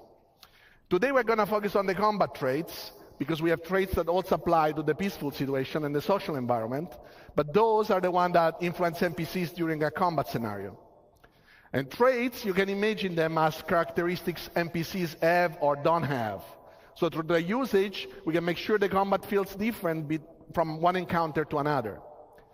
Traits in tech-wise, are just traits and tags that we can apply to character instance, character classes, but code can also apply them automatically based on specific rules. For example, if you see somebody with a rocket launcher, those will apply, an example, the sentry trait automatically, because those weapons are weapons that work well at range, so you want them to not push forwards to you. Okay, so I think we've gotten this partially implemented. I feel like I've noticed a difference in the way AI work separate of each other. Some of them do slightly different things, but they also do things like this where they try to revive each other, which makes a big difference to playing the game. Can also do the same with you. So if you are down in critical condition, they can come. So you can go there, you can check it, check the pulse, see the state, and if he can be helped, he can basically execute the right healing process. If he needs a med pen, he will use the med pen. If he needs to shake him to wake him up, he will shake him up. And if he needs to unrestrain him, he will unrestrain him. And your crew members can also do the same with you. So if you are down in critical condition, they can come and help you out. We'll see now an example of this, where two factions are fighting. And you will see that at the right time, when the guy retreats, this guy can go there and heal his mate.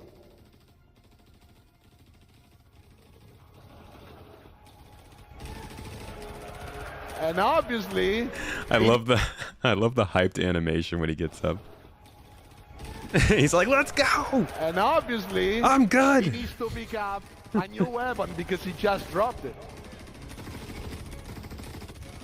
So I get flood vibes. Gosh, I hated the freaking flood, the way they would do that. But I've seen this happening in the game. So the idea that these AI can work with each other and get each other up and find weapons and all that stuff, it seems to happen. Let's see. Hazard avoidance. We don't really need to touch on that. So this is all just an FPS scenario where they show this stuff off.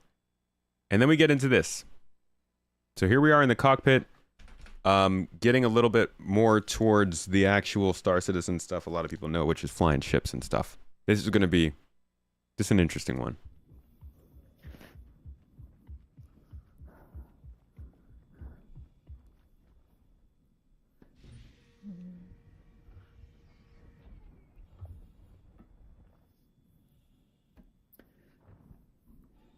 So you can see now that you won't directly The Shisho Dragon, I'd be interested in hearing what you meant by you delayed after what Pirate Software said. I would say, I think what Pirate Software said was basically just that the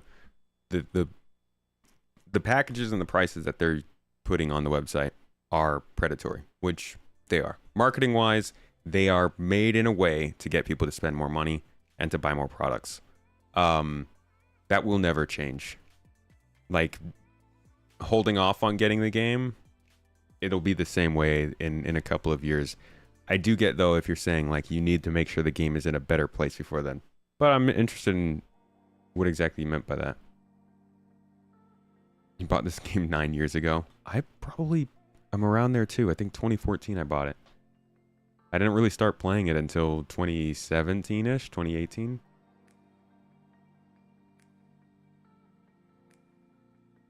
%90 of all interactions are supposed to be with AI. Even PvP encounters will likely be PvEVP fully realized.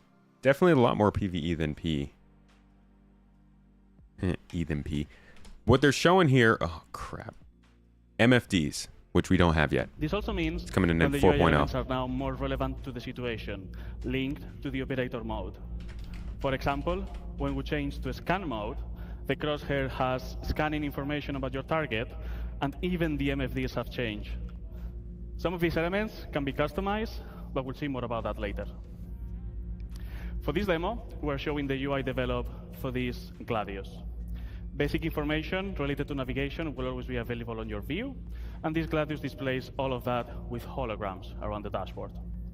But other ships may have different layouts and styles, on brand with the manufacturer.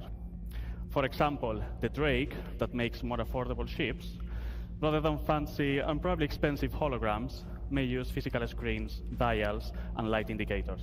Yeah, they're also going to be customizing HUDs, which is interesting. From there, we go to master modes, which is in the game. That basically make your head and your body react This is the Gladius. to the forces they're currently enduring. We're actually increasing them now. We also added rotational G-forces into the mix, so if Brand is now rotating the ship to the left, Could say ship you HUD. also can see that your head is swaying a little bit. Things get a little bit more interesting when Brand is actually taking boost into the mix. So we now boost forwards, we now added a camera shake, we added FOV changes, and this all then plays together with the other things like, the other exhaustion effects that we have. So overall, the ship should now feel a little bit more reactive than before. The same thing, sorry. At the same time, we reduce the extensions that that look-ahead code is done. Yeah, you can buy additional ships. So we basically narrowed it down a little bit so it mixes better with G-force reaction, so that even when you don't have a head tracker or something like that. From here, we go to quantum travel, which is changing quite a bit, and I think will be in 4.0, but it's not here yet. So we'll write that down. But I'll let you take a look at what it looks like, because it's pretty cool now. So what you just saw is basically the failed attempt to quantum travel. Brad wasn't countering the forces, therefore he was thrown out, the quantum bubble collapsed and threw you out. Your ship doesn't like that. IFCS needs 5-6 seconds to recover from that, during which time you're just tumbling, right? So and this is not just like dependent on your skills. If you think selecting a proper quantum drive doesn't matter in the future, think again. You want to take care of your quantum drive, you want to repair it and keep it in good shape. So if you buy a cheap one, your travel will not necessarily be faster, but it might be harder. Okay, so Brent shows how it's done properly. God, this is so cool. I love it.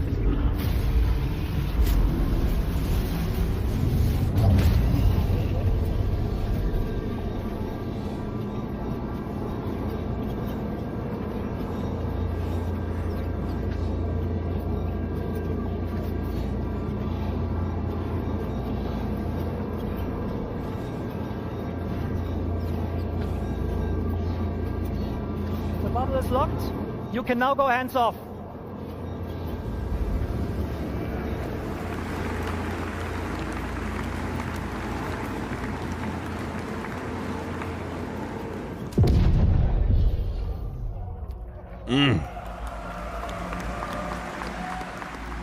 Okay, so there's a second variant of quantum travel, and this is for short-range jumps. Sometimes you jump somewhere or you go somewhere, and you see the next point of interest is like 1,200 kilometers away.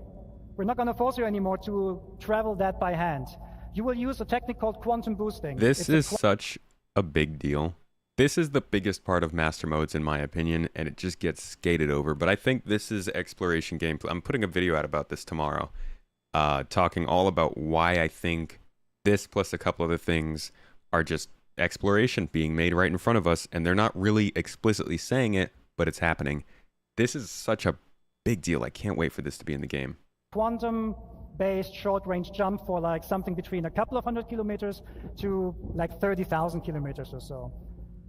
When you use quantum boosting, the process is practically the same, but the quantum bubble will not stabilize itself, so you need to be hands-on for the whole time, and the speeds are naturally, well, slower, but it's not slow, it's still quantum traveling, right? Okay, so Brent, can you boost to, oh, reinforcement needed. Yeah, let's go there, let's boost. Oh, actually, sorry. Thank you. Okay, so what Brent is currently showing here is, I think I forgot to mention, quantum boosting works in every direction. You don't need nav points. Similar to Super Cruise, yes. Quantum boosting, quantum travel in general is similar to Super Cruise. I'm pretty sure Super Cruise is a separated instance in Elite Dangerous. You could correct me if I'm wrong, but I do believe when you are super cruising, it's like it loads when you drop in and drop out, as opposed to when you're quantum traveling, the game is constantly loading, so you're technically moving through that space. You can actually see people quantum travel if you look close enough. You can see them. I'm pretty sure I have a shot.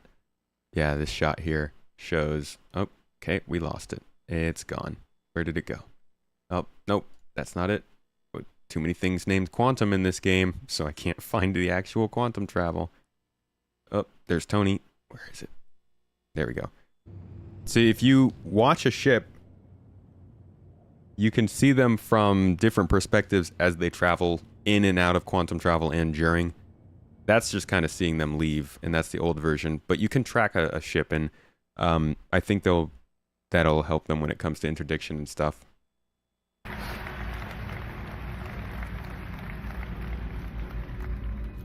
Brent is awesome, thank you. Okay, so now please boost to reinforcements needed. So if there's enough point and you boost, your quantum travel system will pick that knife point to go to. Welcome to Pyro 3.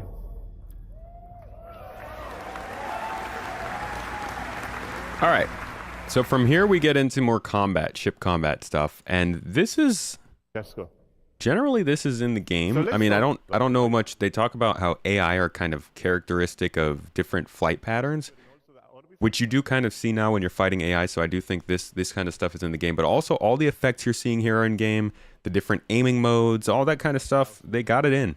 Jousters consist of performing straight-in attacks, while by a spy, so if the chaser be the idea is to foresee mailing squads and depending on the combat situation, is disengage. So he's just describing basically how different ships will fight you differently in the game. Turn into the chaser. This maneuver will be seen mailing squads and atmosphere combat. The final phase, which can happen at any time, depending on the combat situation, is disengage. This phase is triggered based on constantly listening to multiple events in parallel. To name a few, critical health, damage to shields, or weapons depleted. There is also a shorter version of disengage that we call pace breaks, which occurs during long periods of combat due to fatigue, nature of the combat encounters. These pace breaks are short, and the main objective is to perform a simple maneuver to gain a new advantage position and strike again. This new flow is what encompasses the core of our new AI fly combat experience, in combinations with AI traits that will give designers the tools to tailor each combat encounter in the verse. Like, for example, they can choose mainly for capital ship, like we out of. You got the new targeting systems. From see if they show it off here. To make sure that meta for the laser he is gets scanned. And I have usually I can just a lot of flying around. Over the pip. Here we go. Okay, so now to there's a lot of crunchy combat conversation, which we're not going to go into here, but they have been making these changes with master modes, and they have been constantly coming back and forth about how they're going to continue to update with 4.0 and stuff. The way are we going to do this in the future is with precision targeting mode. Brent? Enable precision targeting mode. There we go. Here's the new targeting mode for component targeting. What this does, it does three things. You get this full zoom on the target. You get a lower RPM of your weapons, which increases or decreases the spreads for more precision. And you get the painting mechanic. Anywhere where you put your crosshair on that ship, it will tell the gimbal system where to aim at. So if Brent now attacks the turrets, your aiming system will automatically lead the shots.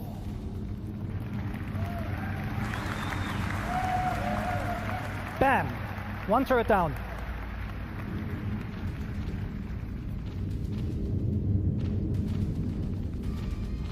This looks more like what I would expect from a space combat game. The ability to punch through the shields in a certain place by aiming specifically at that spot. There's a very fine line here, I think, that they need to tread of doing too much work for the gunner, but also allowing them to feel some reward for like putting in the effort. but it looks good. There's that. Okay, so this hammerhead now understood that it's not good, that doesn't stand a chance right now, but this will be the way how you in the future will fight against sub-targets and so on. The good thing about this...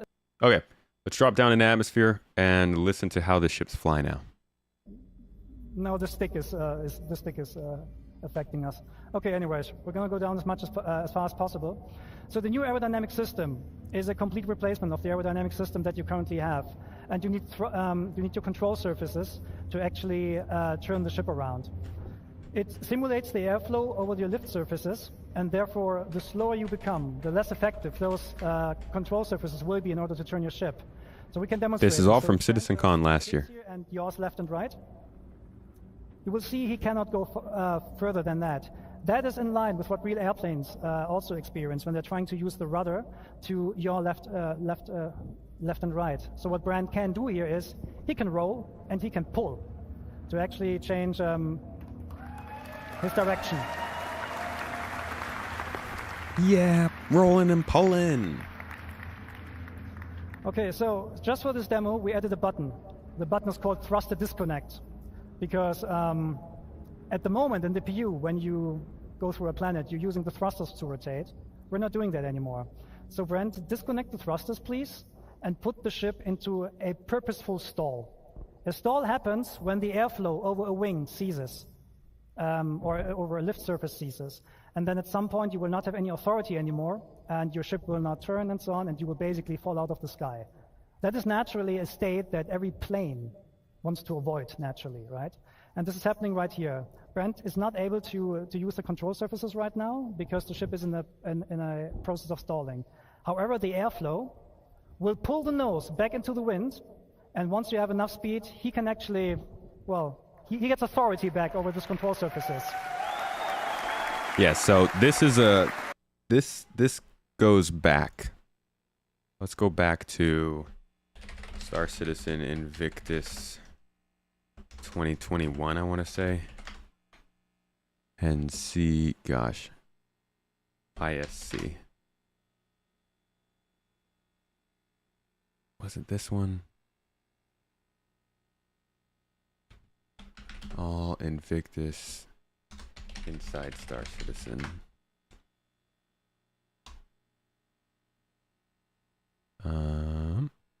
This it? Yeah, okay. So, check this out.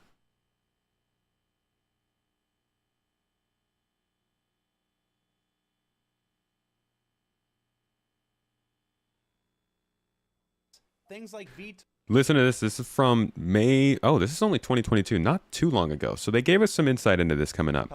made things like VTOL mode sort of lose meaning when you can just hover upside down or nose pointing at the ground. Why does it make flying easy, especially for things like the Prospector? While it does make flying easy, especially for things like the Prospector, it does break immersion. Are there any plans to force ships to stay close to horizontal at slow speeds? This would also affect ground combat and make it more necessary, as you wouldn't just be able to point straight down at targets. Just that one is yes. So it's probably worth explaining. So at the moment we have aero surfaces on these ships, but it doesn't fly like a plane. So they're still driven by the thrusters, but we do change them based on the planet they're on. So they do lose some power in atmosphere, but the thrusters to generate the performance in space have to be set in strengths. To generate the accelerations that we require in space. And then we fly in atmosphere, you lose some efficiency, but we still need the strength of the thrusters to be able to push the ship through the air. And actually pushing aero surfaces through the air takes a lot of strength to be able to do that. So we are limited in terms of, to get the maneuverability in atmosphere currently, we still need quite strong, we still need quite strong thrusters, which means you can hover quite easily, but that's not always going to be the case. So in the future, we are going to move towards control surfaces, and this is going to allow us to move the movement of the ship from thrusters to aerodynamics. So it's going to be the aerodynamics driving the maneuverability of the ship in atmosphere, and then the thrusters are just going to help a little bit. They're going to help just move the ship and allow the thruster layouts to kind of do their work, but it's not going to be the primary source. So So if you're flying a Gladius, for example, and you go really slow, it's just not going to have the power to kind of keep it up. And that's where the VTOL ship's going to come in, where they can transform and fly in VTOL and hover, and that's where they'll have the advantage. So as you can see, players, what you can actually do, they were talking about this, and you know, this is one of the things that you hear about this game a lot, is that they will talk about something and it'll disappear. A lot of times when it's said that something will disappear, it's not as acknowledged when it comes back up and it's actually in the game. This isn't actually in the game, but pretty clearly they're sticking to that vision of what they want ships to be able to do in this game based on aerodynamics, and I'm glad to see them finally getting it in, but it is not in yet. They showed it at CitizenCon, but it's not in the live release just yet. We wanted to cook in streams, man. We'll be doing them. Mrs. T's got, oh, the kitchen. Let me tell you. We're just waiting for the, you know, the internet to film that and get it to you. Keep an eye out though, Sir Fadius. You can even do like competitions, like, I don't know, like drop ships out of orbit and then see how far they glide. This is all possible with a new stage. The person who forgot. Gosh dang it, I keep doing that. He said something about hover mode here and control surfaces. So with his control surfaces, he can airflow, will pull the nose back into the. Wow, I just keep doing that. That's very annoying. System. So let's talk about the problem. How do you come to a stop now? To come to a stop with the new system, you need to purposefully put the ship into a stall. But don't worry, when we don't have the thrusters disconnected, IFCS will help you. So you're gonna bring down the speed more and more until you're reaching stall speed, which is about now, and then the thrusters will kick in and catch you. That means, however, you are now in a state that the thrusters don't like, right? So at the moment we have turned this up, but in the future you will not be able to hold this for long. So Brent, for example, now from a hover, strafe is left, more left, more left, more left. The wind flow again pulls the ship over, and you go forward again. Yeah, that whole, the thrusters break down as you hover more. That's what he was talking about with VTOL ships having a better experience. I'm going to skip forward here to a little bit of talk about the new locations we're getting. These are more pyro related, so obviously they're not in game yet. But they are talking about localized gameplay, expanding their library assets. Just this is still a big deal, even though it's not in the game just yet. At that point, we'd established our main building modules as well as some of our larger buildings and a number of smaller secondary and dressing and standalone modules. But each outpost couldn't be too large without there being some obvious repetition between the modules used. So let's have a look at that library today. So,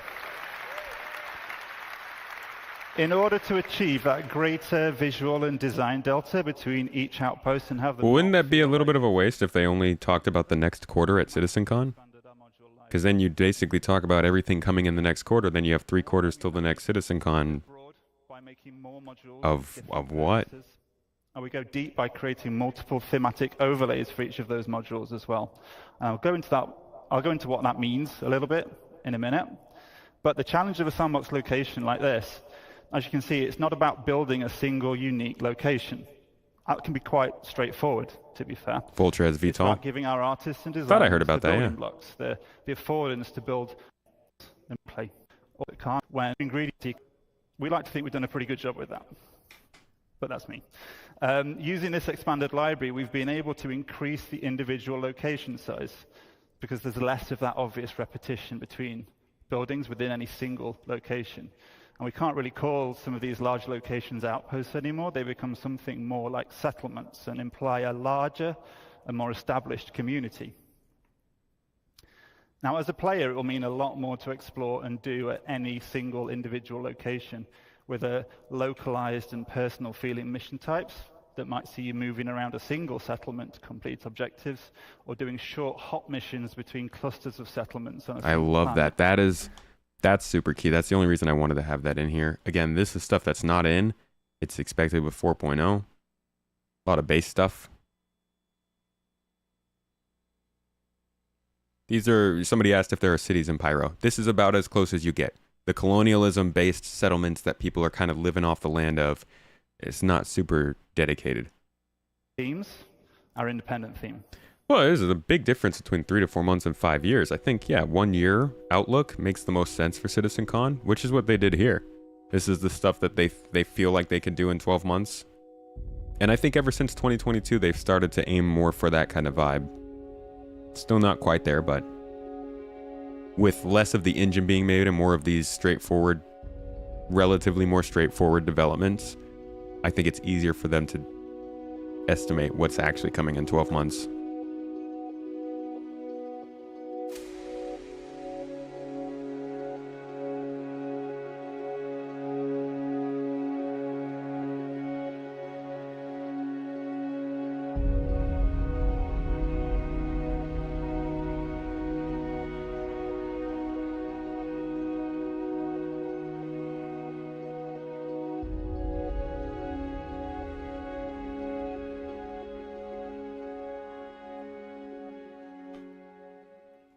Little outposts and stuff. Moving on, we have space stations in the Pyro system, which are, holy Planet crap, 2, guys, if you great. haven't gotten to play Pyro, these space stations, they're still quite similar to one another, so it's not like they're going to be wildly different, but man, they're huge. They're huge, and they are much more based on factions and exploration and stuff, so I think these will be a nice addition to the game, but I would hold off on saying they're going to change everything right away, you know, in terms of what we think of space stations. Point 4, otherwise known as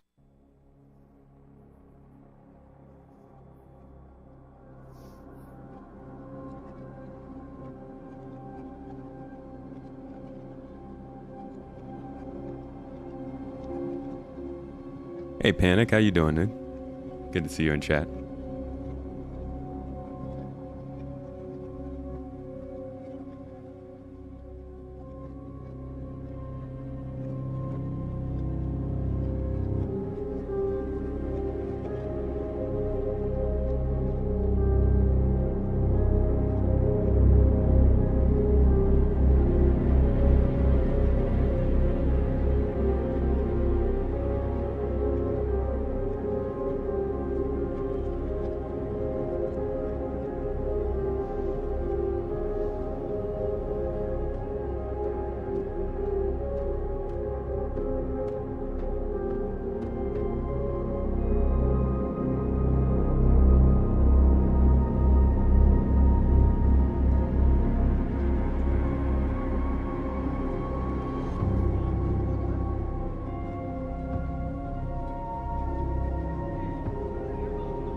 Little hint of engineering there. Again, this is something that's not in the game, but this part, the reputation, it has started to enter the game and is one of the more key elements of Pyro. This is probably the biggest thing of Pyro they're adding, is really their ability to use reputation to affect the way we experience the game with factions and security and stuff. I hope it goes well. the reputation gate in the entry deck affect gameplay. What happens if we have good reputation? So if you had good reputation, you could go straight through. This is no fuss, and it's the quickest way to maneuver through the station. However, you've got to put the time and the effort in to get to this point. What happens if you neutral reputation? So you might be waved through, maybe you have to pay a bribe, and you don't want to pay, so you're going to have to find an alternate pathing. Or you're going to have to build up your reputation. If you have bad reputation, and for all you naughty ones out there, I know some of you exist, this applies to you. In short, you're going to have a tough time, but you have options. So stealth via other pathways might be one of those options. You build your reputation. This is up from kind of scratch. like the same system you use for bounty hunting, but when you get that reputation with the bounty hunting guild, this would be like rep with, you know, the dusters or something. Into several traversal areas. All right, moving on. Here is some more interesting information about what I think is some of the biggest signs of exploration. Again, this goes in line with quantum boost, FPS scanning, and other things they've shown us. They are developing completely different types of space stations. They can create procedurally, put different types of NPCs in there, put loot in there, make missions that go there, possibly even fauna or aliens that can be in there. But the scale of abandoned space stations is much bigger than I think they gave it time in this CitizenCon, but I'm guessing we'll see a lot more about it later. Probably coming with Pyro once again. This is not in the game just yet, but it is something they showed at CitizenCon, so we should be kind of expecting it this year. Have a quick look at the current abandoned area on Checkmate.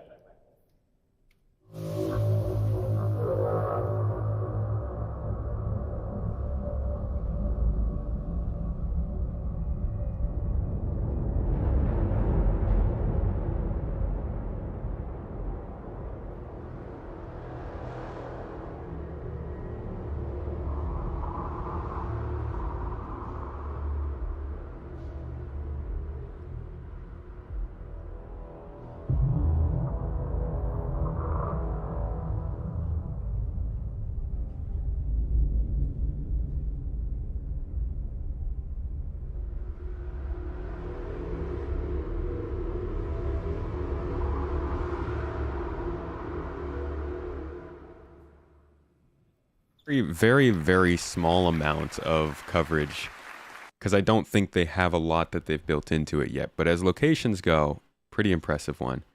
Then we've got here the distribution centers. We've already seen this in game, so we know this is going to be there. Well, we know it is there. We're literally playing this. Two-Face, thanks for watching the video. Yeah, if you have any more questions, feel free to throw them in chat.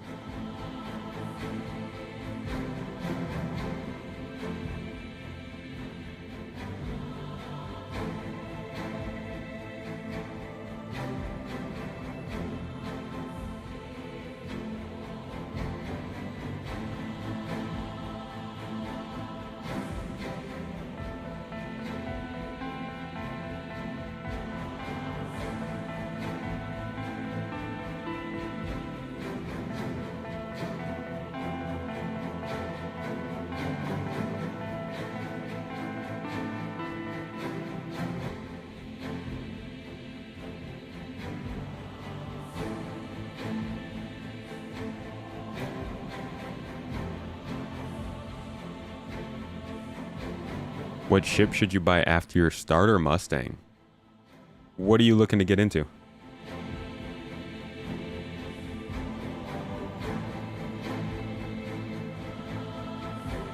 Yeah, AI can live their own life, but only certain types of AI. Not every NPC you run into. There'll be specific types of AI called virtual AI. And that's years old information. They might have changed the name or something, but the idea is that AI will be able to go around in the game functioning on their own, racking up a bounty. Just test everything. If you're aiming to just test everything and you're starting out with a Mustang, if you're feeling confident, I would consider trying to aim for a Cutlass Black, but that is a bit of a jump from the Mustang because the Mustang's not necessarily the best money-making ship. Could also look at the Nomad. And if you really want to take things easy, the Avenger Titan would be reasonable. You're still getting an interior, you're still getting to try out the game at a higher level than the Mustang, but it's not going to break your bank like a Cutlass or a Nomad. The corporate spaces at these locations, please welcome Rainer Rick to the stage. All right, that's distribution centers. On to the next one, cargo systems and the updates they're doing to that whole career path. And so almost every aspect of the game has some kind of involvement with cargo. And I'm going to briefly go through some of them now. So let's start with missions. How will hauling contracts work in-game? Hamster of Doom, thanks for hanging out. The Interstellar Transport Guild, as well as formalizing some of the main hauling and cargo companies that you'll be working with. As you do more hauling contracts, you will build up your reputation and relationship with the guild. This will lead you to gaining more lucrative contracts for specialized cargo and destinations, such as different forms of hazardous cargo, perishable cargo, riskier routes, and more. So what do I mean by hazardous and perishable? Well, as you know, there's lots of commodities in the game. So that's very, very quick preview of the cargo systems. And then, of course, the big one, I think our final closing of day 2. This guy. This was a big deal, but they did have to reveal this at some point. I'll give you the full look.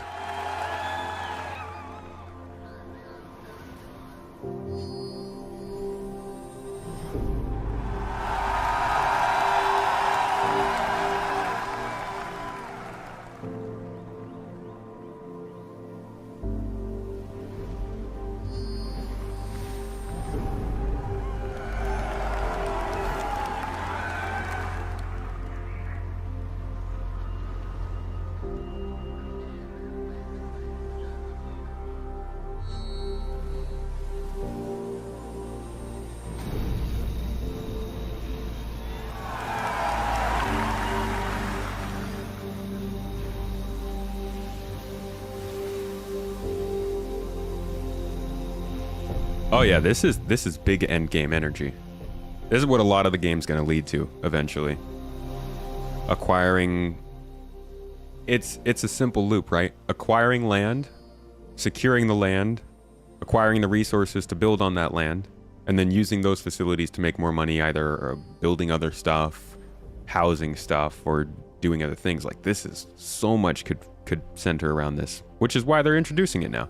4.0 is coming, server meshing is here. Their big long-term milestone is almost in the game. They need something else as their long-term, here's what to look forward to kind of thing. It's partially marketing, mostly marketing, but also partially communicating the direction of the game.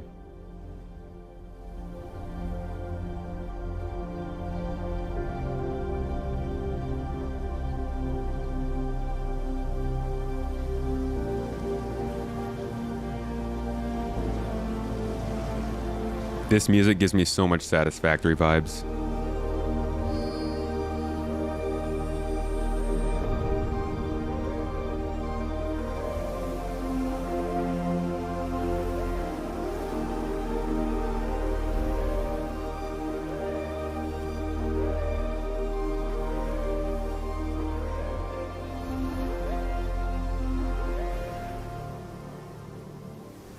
Yeah.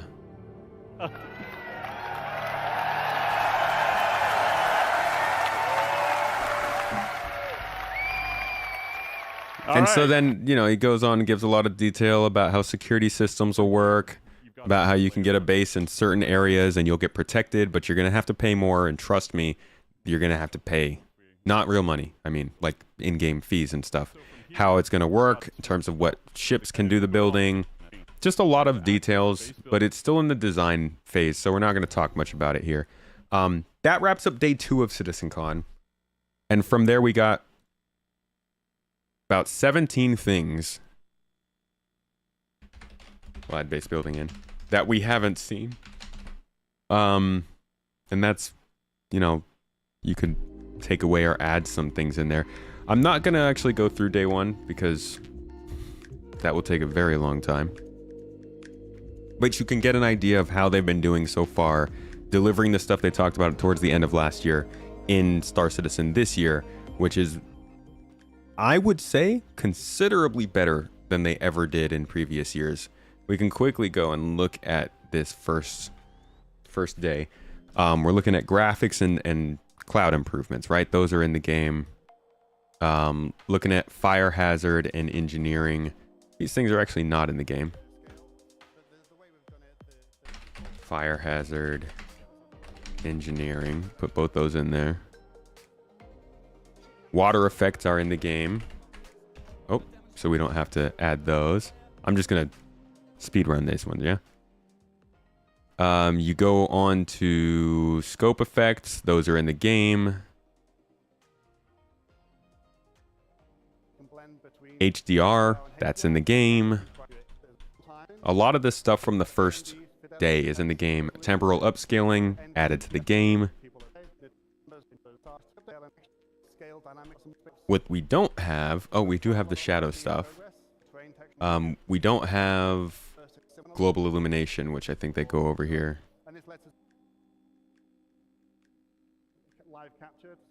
Vulkan renderer in the game. Not multi-threading, but the Vulkan renderer itself, the API. Looking into them fully online. Global illumination, not in game. Like a soft lighting that affects the entire, that takes from the entire scene and lights up the pixel. And then Continue on. Man, they did a lot of global illumination, huh? Starcloth, not in the game. Did we already look at that? Yeah, that's already here. And that's We've got hair stuff that is in the game. Good job on that.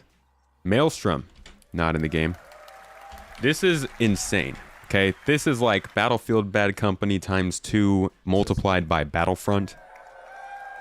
And this is going to be, I don't know how they do this. I would like to do that video that I believe speaks for itself. Other than, you know, switching over to Unreal Engine 5 and using Nanite. No, I'm kidding. Check out their destruction model.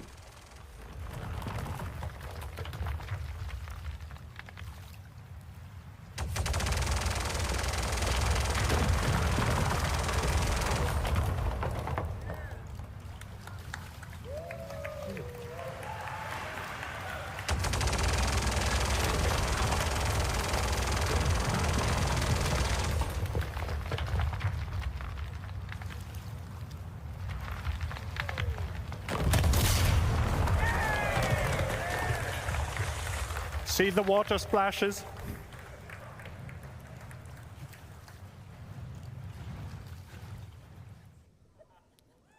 There's I believe there's one more they can show us here.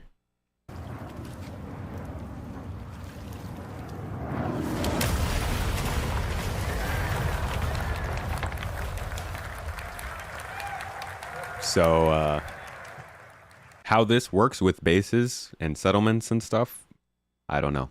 We'll have to look more into that. But it's crazy what they're trying to do, and they've done a lot of detail. This whole segment they're talking about the technology behind it. But it's these kinds of things are the reason that they spent all this time building their own engine, because they wanted to be able to do these things with the specific things they have built, with all the systems that they have dictated, so that it's more efficient based on what they're doing.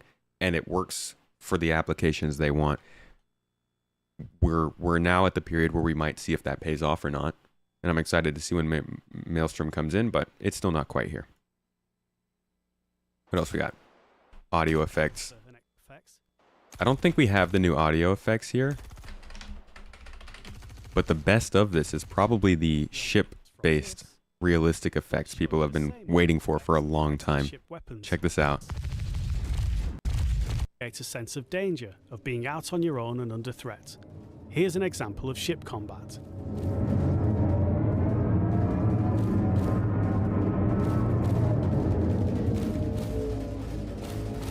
Sounds good, but what if we wanted a little more realism?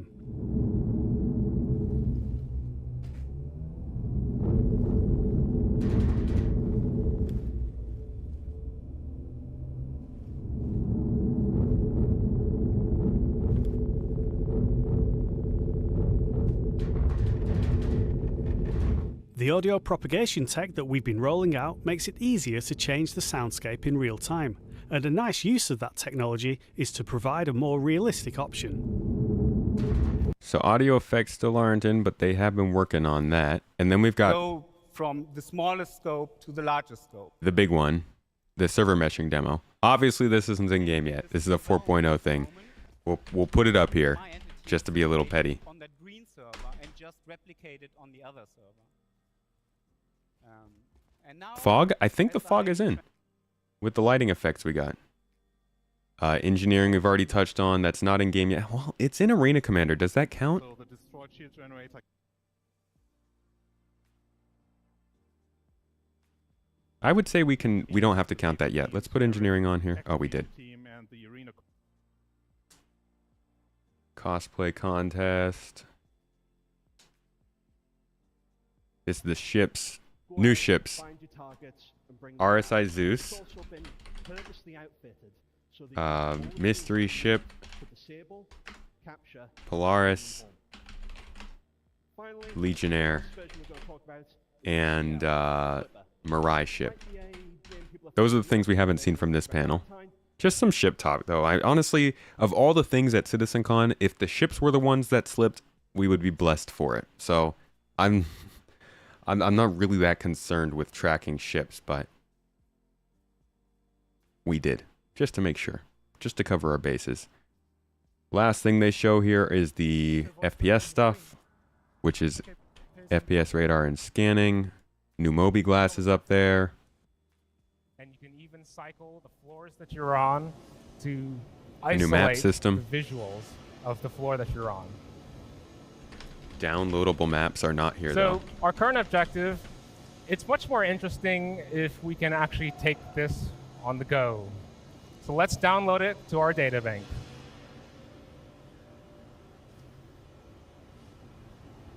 As you'll notice, we now have the representation of the environment in the upper left corner of our visor. So yeah, downloading maps is not something we have yet, and that kind of complicates things, I think, when they add it. But that's it. Then there's the star map. So of all of CitizenCon, really, and this is skimming, you probably missed a couple things. 30 things that still need to be added. Now, I've been counting, and I got around 24 to 25 things that they've added so far from CitizenCon. And I missed some of the stuff that they brought in here. So I would say they're actually about halfway through all the things they said. And if they, this is a lot of stuff though. These are big things. I mean, I put Pyro as its own line item, but that includes the settlements, the space stations, all that. We know that comes easily, but it bolsters this list. I don't think they'll get all of this in by the end of the year.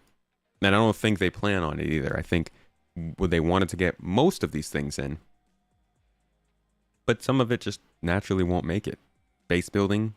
I don't think so. Bay building, I guess. I don't think that'll be in this year. Not every ship that they talked about will probably be in. Audio effects might not be in. Control surfaces probably won't be in. There are definitely some things that are iffy.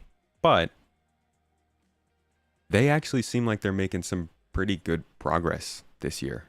At least in terms of the expectations that they have set. We'll have to see what goes on with server meshing testing over this summer. But things are looking pretty good. And compared to this time oh my god, this time last year, that was so much different. Things were not looking good. So I'm glad to be in 2024 because it's feeling a little bit better. I would say 3.23 is not worth downloading yet. I would wait up until the 0.2 patch with the cargo updates. That'll probably be the best idea. Base building won't be for a few years. I think we could see it next year. I think it would be a huge win if we could see it this year. But likely it's going to be a next year kind of thing or the year after. Either way, they're clearly working towards it, and everything that we see now added to the game is going to be in that direction. I think tells us a little bit more about the design and ideas of endgame and later game in Star Citizen, that's a great conversation to be having. The way that they've changed their communication around this game is almost as positive as the way they've changed the way they're delivering features. They're talking more about a game that they clearly want to be played as opposed to just developed. And whether that's because they're feeling the pressure or because they have completed some goals they really needed or because they've changed some of the upper management, I don't know yet. I'm continuing to look into it, and hopefully we can talk a little bit more candidly about that by the end of the year. But I think things have changed a little bit over the last year or two. I think they said they were starting base building this year. Yeah, starting it this year. No way they'd finish it. Gameplay's better this patch, but it's still the same old stuff that if you have been testing since 2016 gets old because it's old. We need a content update. We need a fresh new batch of missions. I hope 4.0 can bring it in. I'm not super expectant of that, but I do hope so. I think it's going to be something after 4.0, just the way they're talking about with the narrative team, mission givers, and stuff like that. I think we'll have to wait a little bit longer, but it sounds like it's in the cards. With the mission system refactor, too, I think that's one of the biggest things, is now they're going to get it onto a system that's back-end. They know how it works. They know how they can package it to perform better in the game. Overall, I think we'll see stability start to make a rise after server meshing.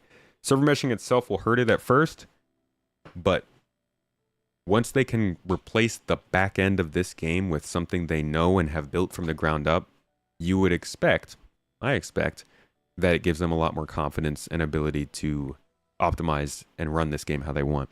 But that's an assumption. You can believe that if you'd like, but it's not a promise. Either way, that's it for today's review. I hope you got some insight into what the first 6 months of 2024 looked like. I obviously have my own opinions, but would love to hear what you guys think down in the comments below for you video watchers and for y'all in the stream. Obviously, we got to chat this whole time. I hope you enjoyed this, got some good information out of it, and it gives you some insight into what the rest of the year might bring, some expectations, what to expect, and what to set your sights on, and maybe not get too excited for just yet. You won't spend your whole gaming session trying to get ready to go somewhere. Remember, when things persist, all that stuff is going to be in your ship and ready to go already. It won't be like it is now. Gozlaw, thank you so much for the super chat to end this one off. I really appreciate it. Your guys' super chats, your subs, your memberships, they help us continue doing this. This is our family business, and it we put a lot into it, and I really appreciate the support we get from you guys. Thank you so much on YouTube and Twitch. Dirty Heart, I see you you subbed with that Prime sub. Appreciate you, buddy. Thank you for following too. Guys, before I go, we have a streamathon coming up on Saturday. Mrs. Tomato is working on the graphic and getting some tomato torches together. If you have any suggestions on the garden and you want to see me do something stupid on stream on Saturday, please send them over to her or post them in the Discord. We'll be doing a huge GII stream with a bunch of our members from the org. We'll be playing the game for 12 hours straight, doing a bunch of stuff, and really just trying to have a good time, chat with everybody. And our funding goal really is to help us get to CitizenCon. So if you'd like to help us, or if you just want to be around for some entertainment and fun, please join us on Saturday. We'll have a couple announcements about it. Yeah, it's my full-time job. And Mrs. Tomato also. This is our family business. Space Tomato Gaming, the different channels we're running, the streams, the podcast, the community. We dedicate most of our living hours to it. So I appreciate you guys being here with me, coming in every week, and just hanging out. Thank you, Mr. Two-Face, for the Prime sub. I'm going to send you all over to somebody we know and trust on Twitch. That way I know you guys are getting some good entertainment coming off of the back of this long talk. Why don't we get you some gameplay, though? You've been sitting here talking the whole time. Let me send you all over to Detox. And Holmes looks like he's doing a little bit of talking as well. Is Mike on? I haven't rated Mike in a little while. Doesn't pop up on here. Man, this thing's so weird.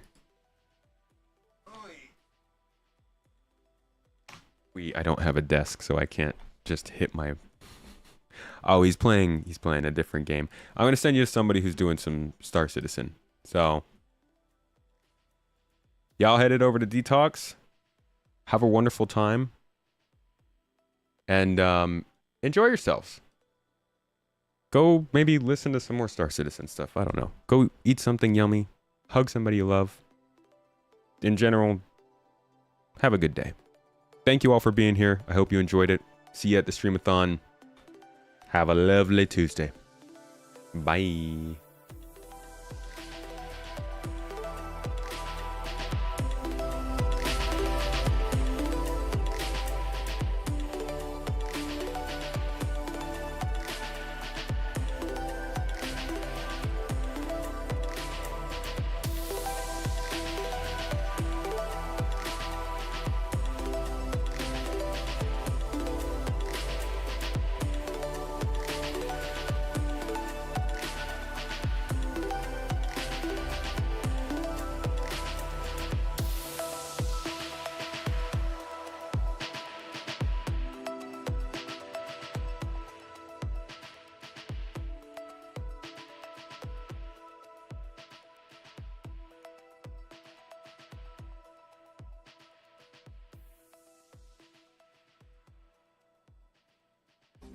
I don't know. No